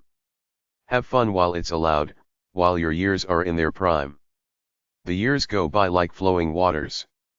The wave that's past can't be recalled again. The hour that's past never can return. Life's to be used, life slips by on swift feet. What was good at first, nothing as good will follow. Those stalks that wither I saw as violets. From that thorn bush to me a dear garland was given. There'll be a time when you, who now shut out your lover, will lie alone and aged, in the cold of night. Nor find your entrance damaged by some nocturnal quarrel. Nor your threshold sprinkled with roses at dawn. How quickly, ah me, the sagging flesh wrinkles. And the color, there, is lost from the bright cheek. And hairs that you'll swear were gray from your girlhood, will spring up all over your head overnight. Snakes shed their old age with their fragile skin. Antlers that are cast make the stag seem young. Unaided our beauties flee, pluck the flower, which, if not plucked, will of itself, shamefully, fall. Add that the time of youth is shortened by childbirth. The fields exhausted by continual harvest. Endymion causes you no blushes, on Latmos, moon. Nor is Cephalus the rosy goddess of dawn's shameful prize. Though Adonis was given to Venus, whom she mourns to this day. Where did she get Aeneas and Harmonia from? O mortal girls, go to the goddesses for your examples. And don't deny your delights to loving men. Even if you're deceived, what do you lose? It's all intact. Though 1,000 use it, nothing's destroyed that way. Iron crumbles, stones worn away with use. That part's sufficient and escapes all fear of harm. Who objects to taking light from a light nearby? Who hoards the vast waters of the hollow deep? So why should any woman say, not now? Tell me. Why waste the water if you're not going to use it? Nor does my voice say sell it, just don't be afraid of casual loss, your gifts are freed from loss. Book 3 Part 2, Take care with how you look. But I'm blown about by greater gusts of wind. While we're in harbor, may you ride the gentle breeze. I'll start with how you look.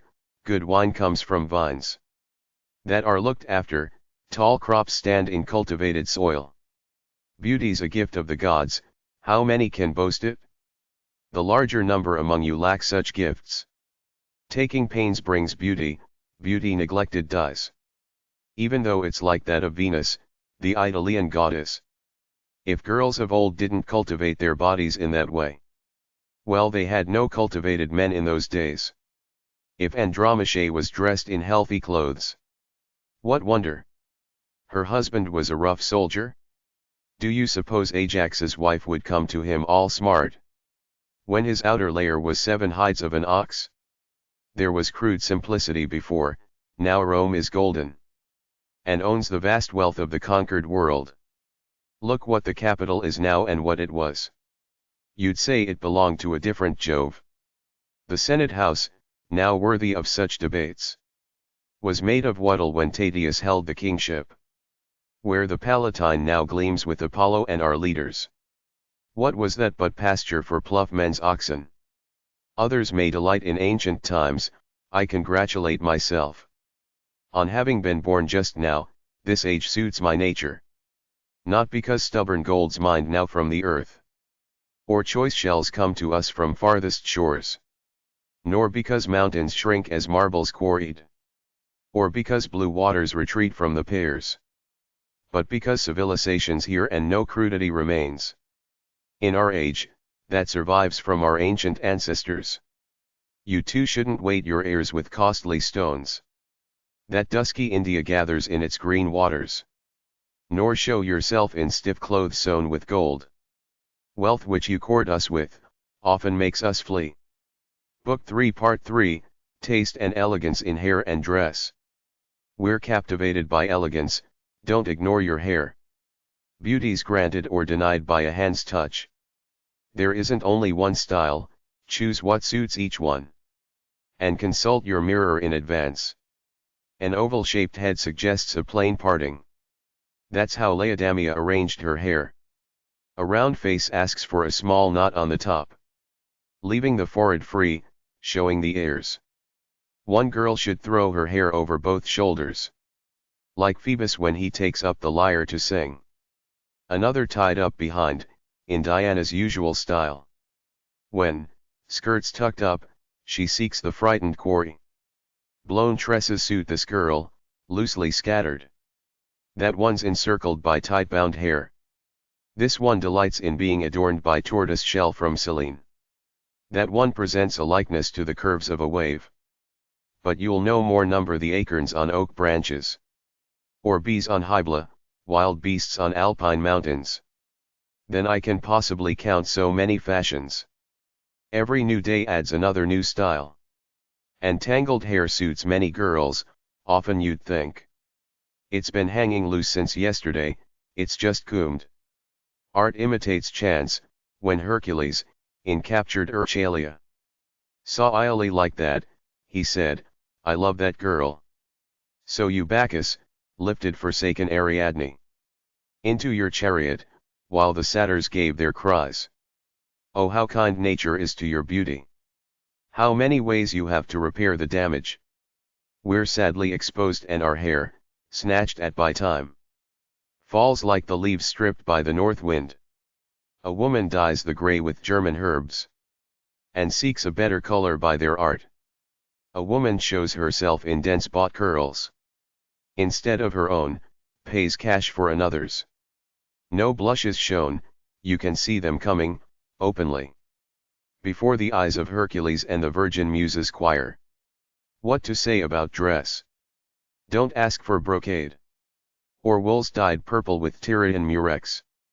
With so many cheaper colors having appeared, it's crazy to bear your fortune on your back. See, the sky's color, when the sky's without a cloud. No warm southwesterly threatening heavy rain. See, what to you, you'll say, looks similar to that fleece, on which Phrixus and Helle once escaped fierce Ino. This resembles the waves and also takes its name from the waves. I might have thought the sea nymphs clothed with this veil. That's like saffron flowers, dressed in saffron robes. The dew-wet goddess yokes her shining horses. This, Paphian myrtle, this, purple amethyst. Dawn roses and the Thracian crane's gray. Your chestnuts are not lacking, amaryllis and almonds. And wax gives its name to various wools. As many as the flowers the new world, in warm spring, bears. When vine buds wake and dark winter vanishes. As many or more dyes the wool drinks, choose, decisively. Since all are not suitable for everyone. Dark gray suits Snow White skin, dark gray suited Breeze Ice.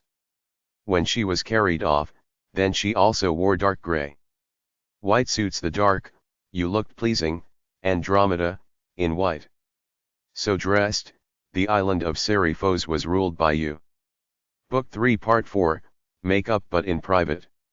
How near I was to warning you, no rankness of the wild goat. Under your armpits, no legs bristling with harsh hair. But I'm not teaching girls from the Caucasian hills. Or those who drink your waters, Mysian Caicus. So why remind you not to let your teeth get blackened? Be being lazy and to wash your face each morning in water? You know how to acquire whiteness with a layer of powder. She who doesn't blush by blood, indeed, blushes by art. You make good the naked edges of your eyebrows, and hide your natural cheeks with little patches. It's no shame to highlight your eyes with thinned ashes, or saffron grown by your banks, brightsidness. It's I who spoke of facial treatments for your beauty. A little book, but one whose labor took great care. There too you can find protection against faded looks. My art's no idle thing in your behalf. Still, don't let your lover find cosmetic bottles on your dressing table. Art delights in its hidden face. Who's not offended by cream smeared all over your face, when it runs in fallen drops to your warm breast? Don't those ointments smell? Even if they are sent from Athens. Their oils extracted from the unwashed fleece of a sheep. Don't apply preparations of deer marrow openly. And I don't approve of openly cleaning your teeth. It makes for beauty, but it's not beautiful to watch. Many things that please when done, are ugly in the doing. What now carries the signature of busy Myron was once dumb mass, hard stone. To make a ring, first crush the golden ore. The dress you wear, was greasy wool. That was rough marble, now it forms a famous statue. Naked Venus squeezing water from her wet hair. We'll think you two are sleeping while you do your face. Fit to be seen after the final touches. Why should I know the source of the brightness in your looks? Close your bedroom door. Why betray unfinished work? There are many things it's right men shouldn't know. Most things offend if you don't keep them secret. The golden figures shining from the ornate theater. Examine them, you'll despise them, gilding hiding wood. But the crowd's not allowed to approach them till they're done. And till your beauty's ready banish men. But I don't forbid your hair being freely combed, so that it falls, loosely spread, across your shoulders. Beware especially lest you're irritable then. Or are always loosening your failed hairstyle again. Leave your mate alone, I hate those who scratch her face with their nails, or prick the arm they've snatched at with a pin. She'll curse her mistress's head at every touch, as she weeps, bleeding, on the hateful tresses. If your hair's appalling, set a guard at your threshold. Or always have it done at Bonadi's fertile temple. I was once suddenly announced arriving at some girl's. In her confusion she put her hair on wrong way round. May such cause of cruel shame come to my enemies. And that disgrace be reserved for Parthian girls. Hornless cows are ugly, fields are ugly without grass, and bushes without leaves and a head without its hair. Book 3 Part V, Conceal Your Defects. I've not come to teach Semele or Leda, or Sidon's Europa, carried through the waves by that deceptive bull. Or Helen, whom Menelaus, being no fool, reclaimed. And you, Paris, her Trojan captor, also no fool, withheld. The crowd come to be taught, girls pretty and plain. And always the greater part are not so good. The beautiful ones don't seek art and instruction. They have their dowry, beauty potent without art. The sailor rests secure when the sea's calm. When it's swollen, he uses every aid. Still, faultless forms are rare, conceal your faults. And hide your body's defects as best you may. If you're short, sit down, lest, standing, you seem to sit. And commit your smallness to your couch. There also, so your measure can't be taken. Let a shawl drop over your feet to hide them. If you're very slender, wear a full dress and walk about in clothes that hang loosely from your shoulders. A pale girl scatters bright stripes across her body. The darker then have recourse to linen from Alexandria. Let an ugly foot be hidden in snow-white leather. And don't lose the bands from skinny legs. Thin padding suits those with high shoulder blades. A good brassiere goes with a meager chest. Those with thick fingers and bitten nails. Make sparing use of gestures whenever you speak. Those with strong breath don't talk when you're fasting. And always keep your mouth a distance from your lover. Book 3 Part 6, Be modest in laughter and movement. If your teeth are blackened, large, or not in line from birth, laughing would be a fatal error. Who'd believe it? Girls must even learn to laugh. They seek to acquire beauty also in this way. Laugh modestly, a small dimple either side. The teeth mostly concealed by the lips. Don't strain your lungs with continual laughter. But let something soft and feminine ring out. One girl will distort her face perversely by guffawing. Another shakes with laughter, you'd think she's crying. That one laughs stridently in a hateful manner.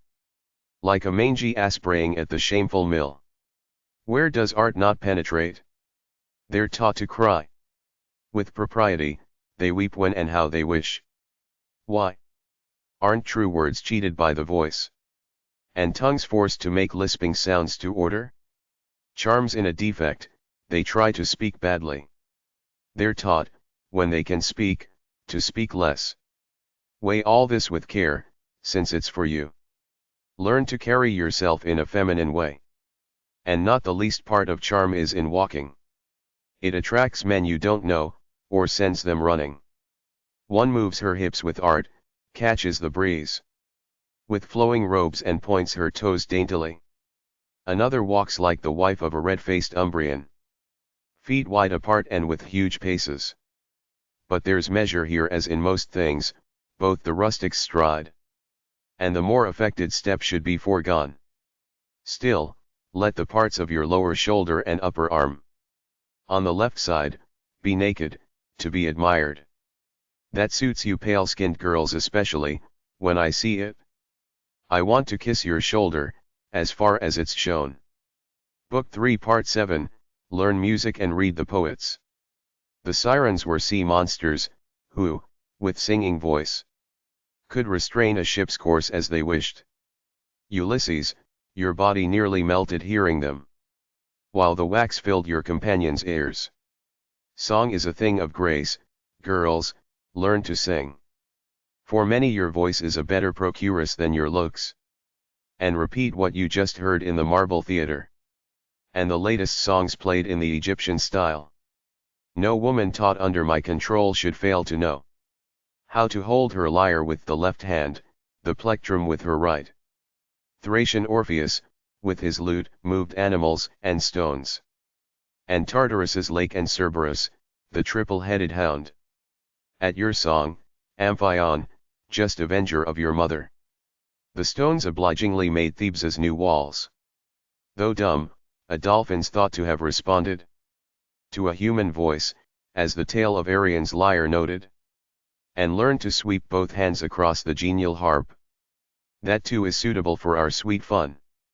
Let Callimachus be known to you, Co-Enfilatus, and the Teian muse of old drunken Anacreon. And let Sappho be yours, well what's more wanton? Menander, whose master's gulled by his Thracian slaves' cunning. And be able to recite tender Propertius's song. Or some of yours Gallus or Tibullus. And the high-flown speech of Varro's fleece. Of golden wool, Phrixus, your sister Heli's lament. And Aeneas the wanderer, the beginnings of mighty Rome. Than which there is no better known work in Latin. And perhaps my name will be mingled with those. My works not all given to Lethe's streams. And someone will say, read our master's cultured song. In which he teaches both the sexes, or choose. From the 3 books stamped with the title Amores. That you recite softly with sweetly teachable lips. Or let your voice sing those letters he composed, the Heroides. He invented that form unknown to others. Oh grant it so, Phoebus. And, you, sacred powers of poetry. Great horned Bacchus and the 9 goddesses. Book 3 Part 8, Learn Dancing, Games. Who doubts I'd wish a girl to know how to dance? And move her limbs as decreed when the wine goes round? The body's artistes, the theatre's spectacle, are loved. So great's the gracefulness of their agility. A few things shameful to mention, she must know how to call. The throws at knuckle bones and your values, you rolled dice. Sometimes throwing 3, sometimes thinking, closely. How to advance craftily, how to challenge. She should play the chess match warily not rashly. Where one piece can be lost to 2 opponents.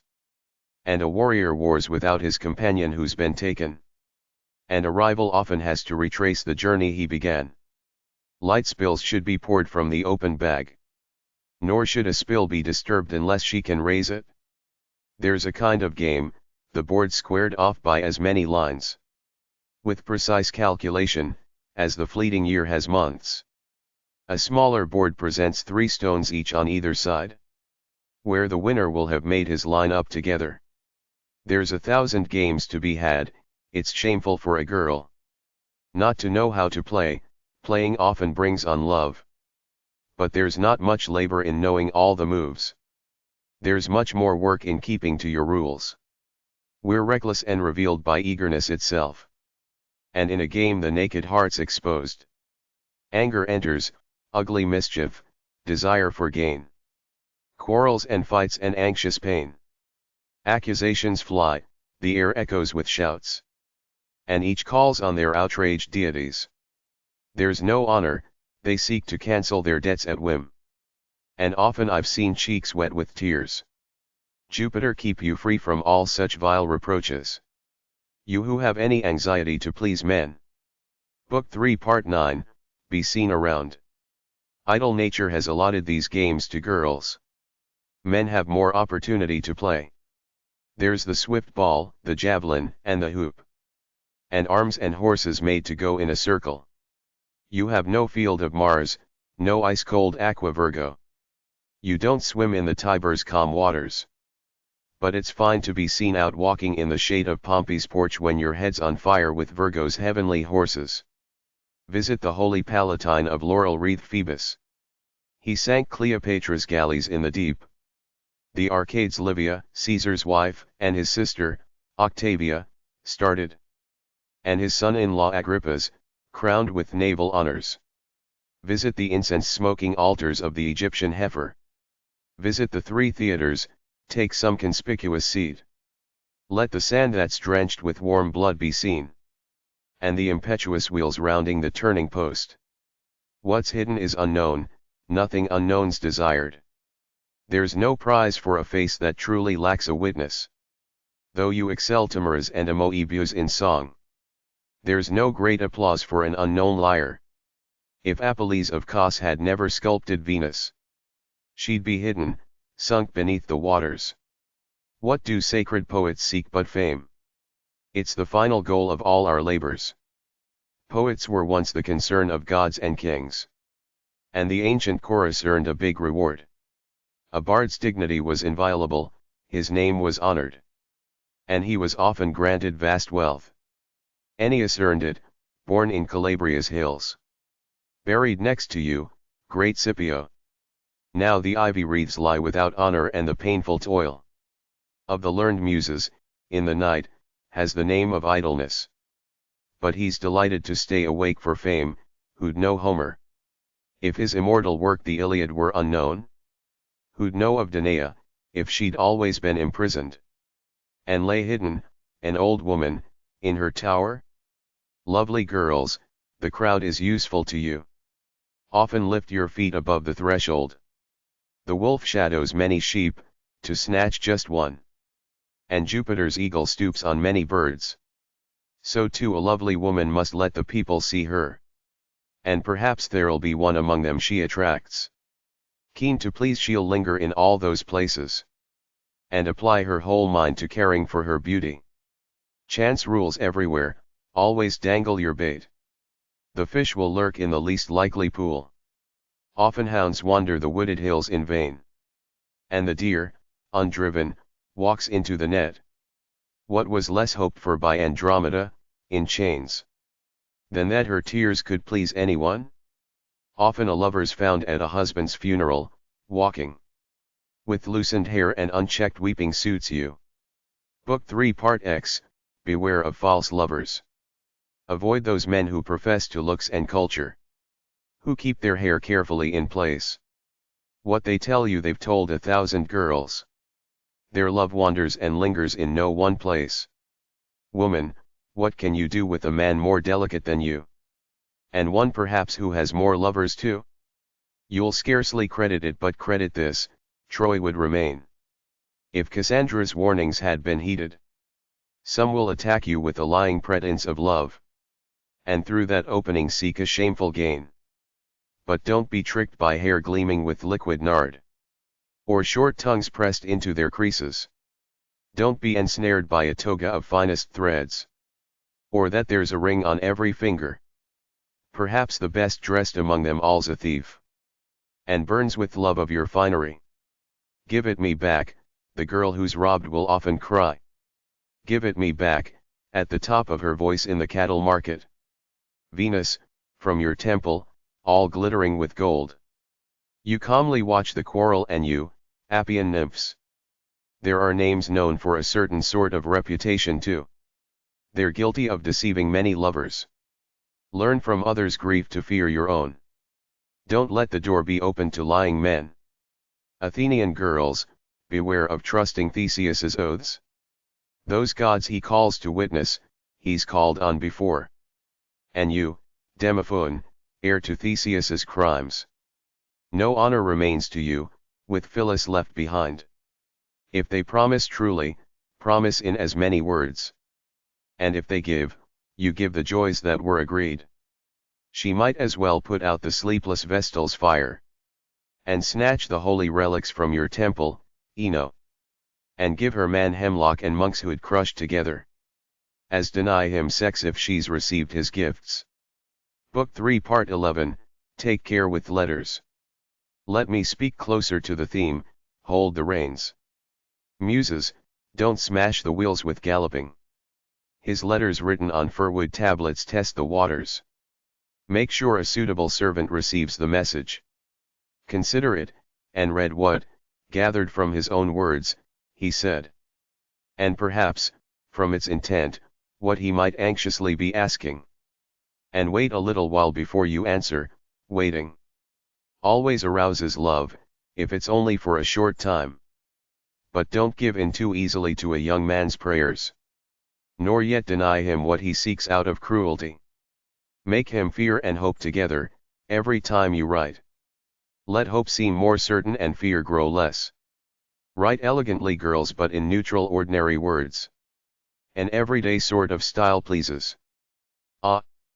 How often a doubting lover's been set on fire by letters. And good looks have been harmed by barbarous words. But since, though you lack the marriage ribbons, it's your concern to deceive your lovers, write the tablets in your maid's or boy's hand. Don't trust these tokens to a new young man. He who keeps such tokens is treacherous. But nevertheless he holds the flames of Etna. I've seen girls, made pallid by this terror, submit to slavery, poor things, for many years.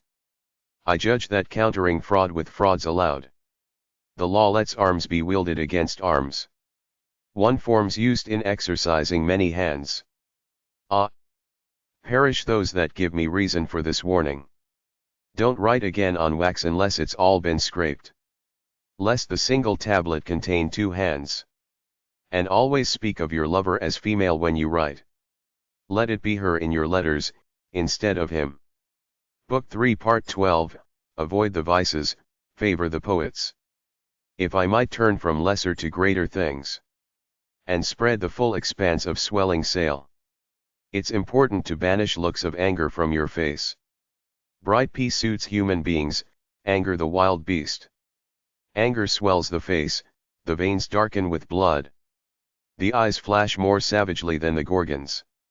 Away with you, flute, you're not worth all that, said Pallas when she saw her face in the water. You too, if you looked in the mirror in your anger. That girl would scarcely know her own face. Pride does no less harm to your looks. Love is attracted to friendly eyes. We hate, believe the expert, extravagant disdain. A silent face often sows the seeds of our dislike. Glance at a glance, smile tenderly at a smile. He nods, you too return the signal you received. When he's practiced, so, the boy leaves the foils, and takes his sharp arrows from his quiver. We hate sad girls too, let Ajax choose Tecmessa. A happy girl charms us cheerful people.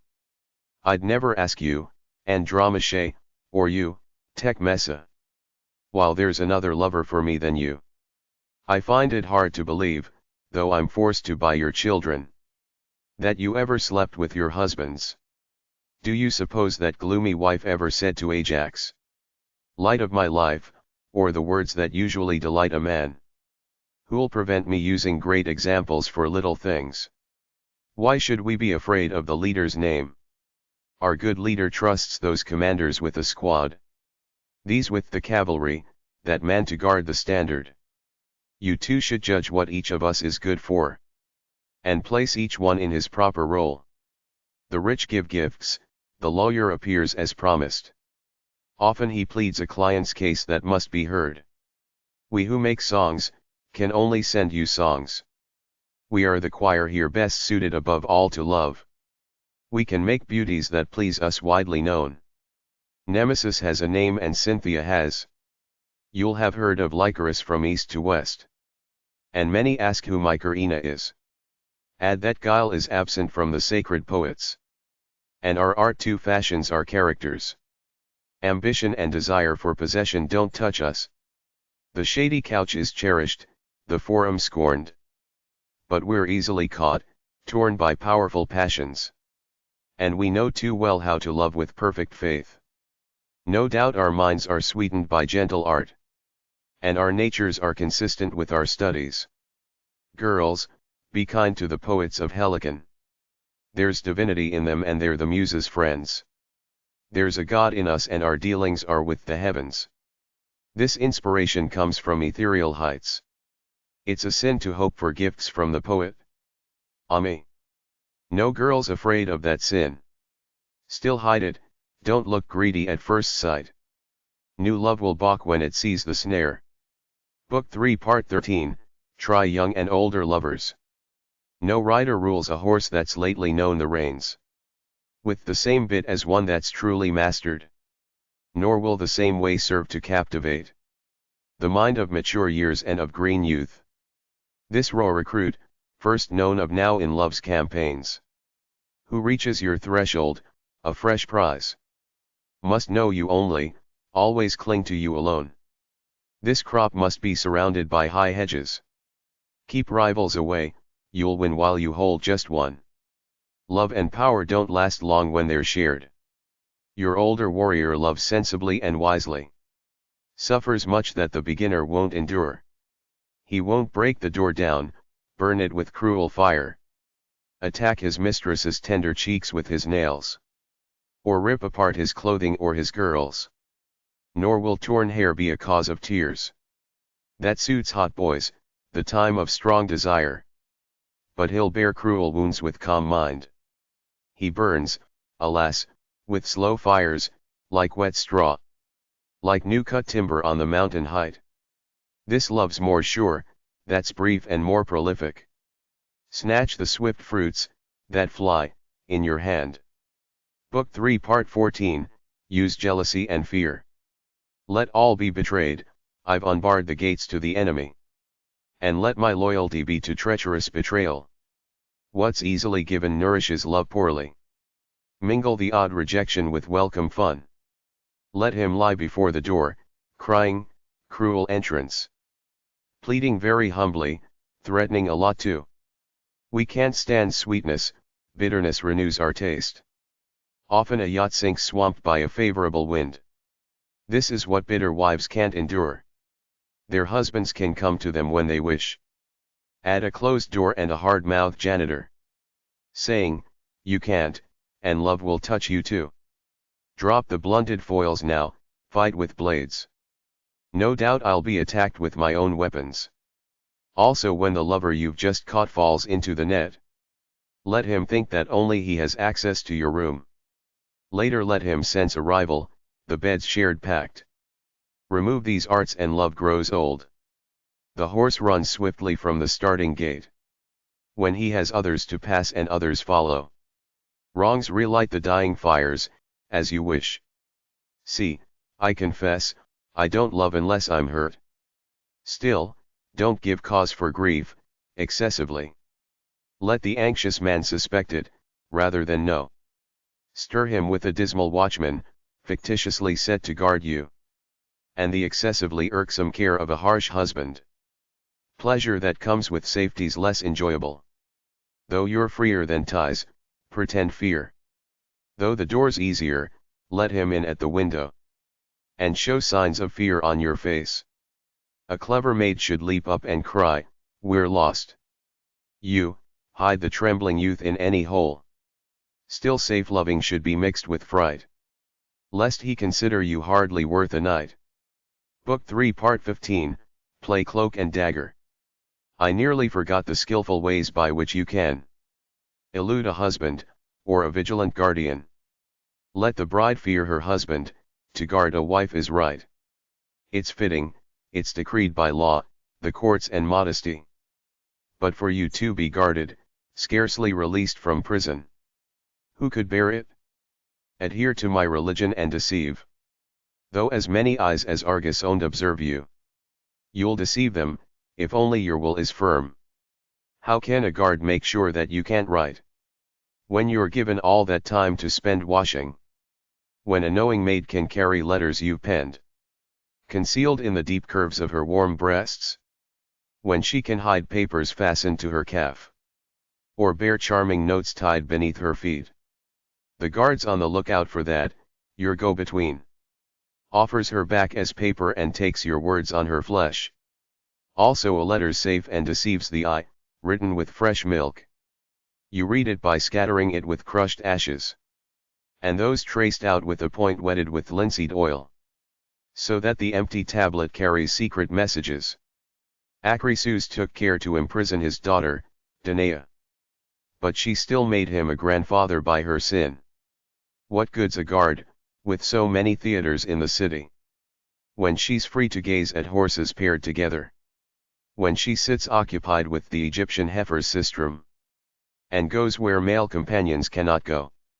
When male eyes are banned from Bonadi's temple, except those she orders to enter? When, with the girl's clothes guarded by a servant at the door, the baths conceal so many secret joys. When, however many times she's needed, a friend feigns illness, and however ill she is can leave her bed. When the false key tells by its name what we should do, and the door alone doesn't grant the exits you seek, and the jailer's attention's fuddled with much wine, even though the grapes were picked on Spanish hills. Then there are drugs that bring deep sleep, and close eyes overcome by Lethe's night. Or your maid can rightly detain the wretch with lengthy games, and be associated herself with long delays. But why use these tortuous ways and minor rules, when the least gift will buy a guardian? Believe me, gifts captivate men and gods. Jupiter himself is pleased with the gifts he's given. What can the wise man do, when the fool loves gifts? He'll be silent too when a gift's accepted. But let the guard be bought for once and all. Who surrenders to it once, will surrender often. I remember I lamented, friends are to be feared. That complaint's not only true of men. If you're credulous, others snatch your joys. And that hare you started running goes to others. She too, who eagerly offers room and bed. Believe me, she's been mine more than once. Don't let too beautiful a maid serve you. She's often offered herself to me as my lady. Book 3 Part 16, Make him believe he's loved. What am I talking of, madman? Why show a naked front to the enemy and betray myself on my own evidence? The bird doesn't show the hunter where to find it. The stag doesn't teach the savage hounds to run. Let others seek advantage, faithful to how I started, I'll go on. I'll give the Lemnian girls swords to kill me. Make us believe, it's so easy, that we're loved. Faith comes easily to the loving in their prayers. Let a woman look longingly at her young man, sigh deeply, and ask him why he comes so late. Add tears and feigned grief over arrival, and tear at his cheeks with her nails. He'll straightway be convinced, and she'll be pitied. And he'll say, she's seized by love of me.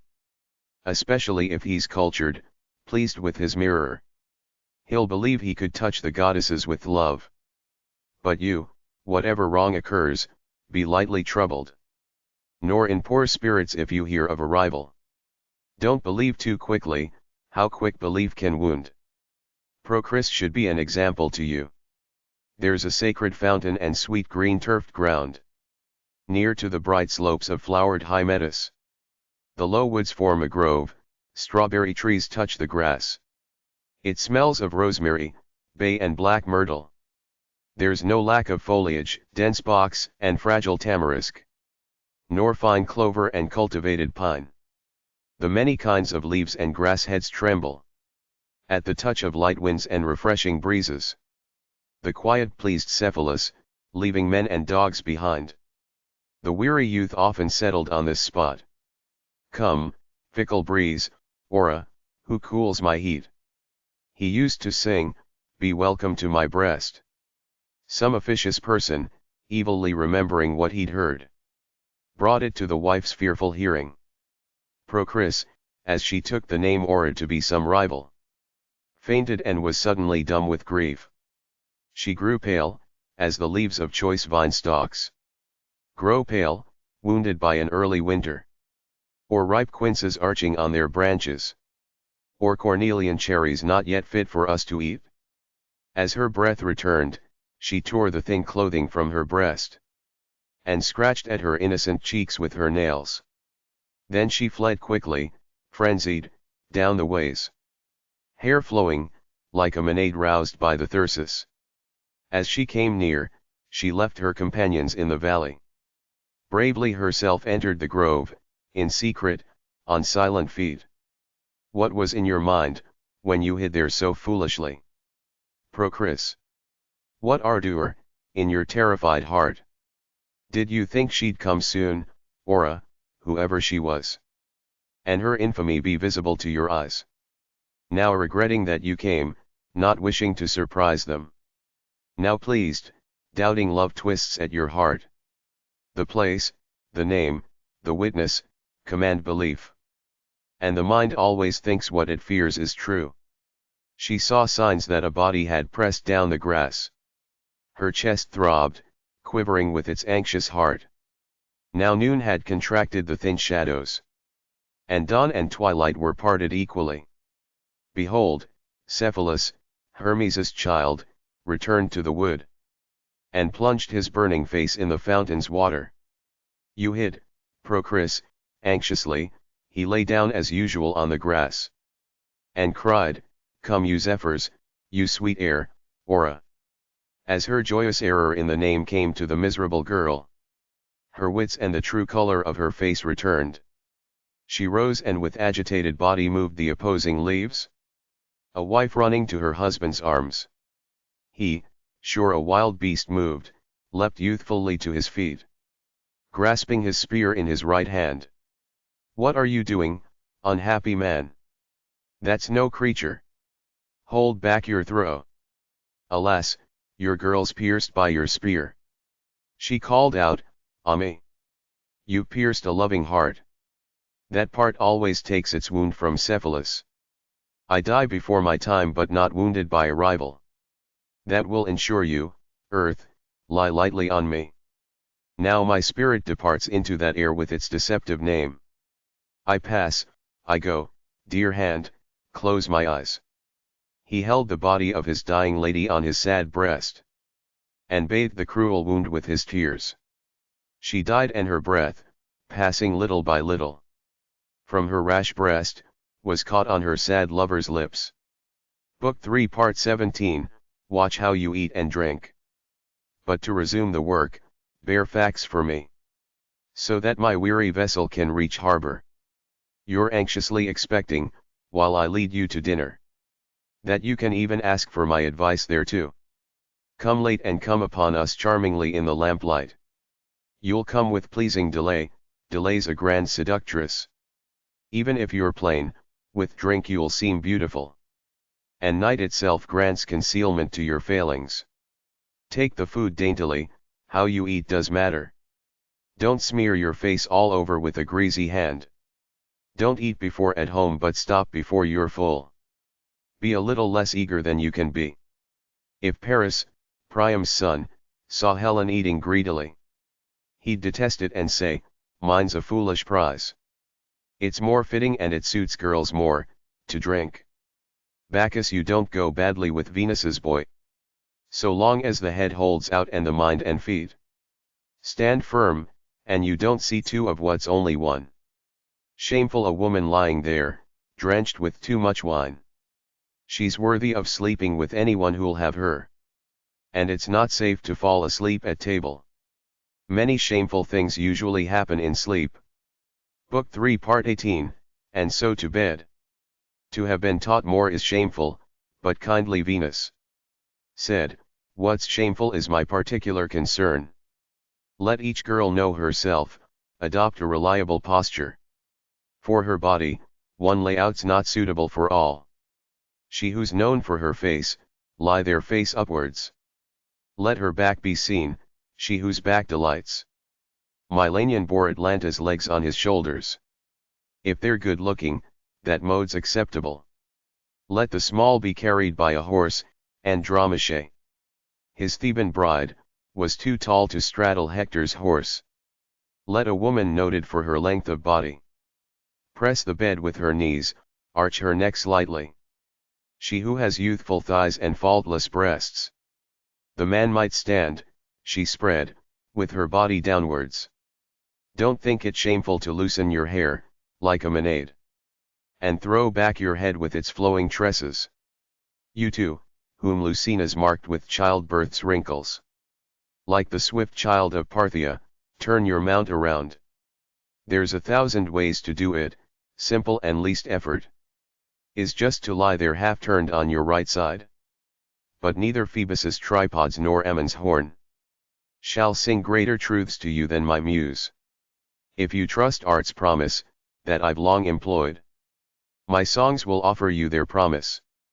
Woman, feel love, melted to your very bones. And let both delight equally in the thing. Don't leave out seductive coos and delightful murmurings. Don't let wild words be silent in the middle of your games. You to whom nature denies sexual feeling. Pretend to sweet delight with artful sounds. Unhappy girl, for whom that sluggish place is numb. Which man and woman equally should enjoy. Only beware when you feign it, lest it shows. Create belief in your movements and your eyes. When you like it, show it with cries and panting breath. Ah! I blush, that part has its own secret signs. She who asks fondly for a gift after love's delights can't want her request to carry any weight. Don't let light into the room through all the windows. It's fitting for much of your body to be concealed. The game is done, time to descend, you swans. You who bent your necks beneath my yoke. As once the boys, so now my crowd of girls. Inscribe on your trophies Ovid was my master. End of Book 3 and of the Ars Amatoria.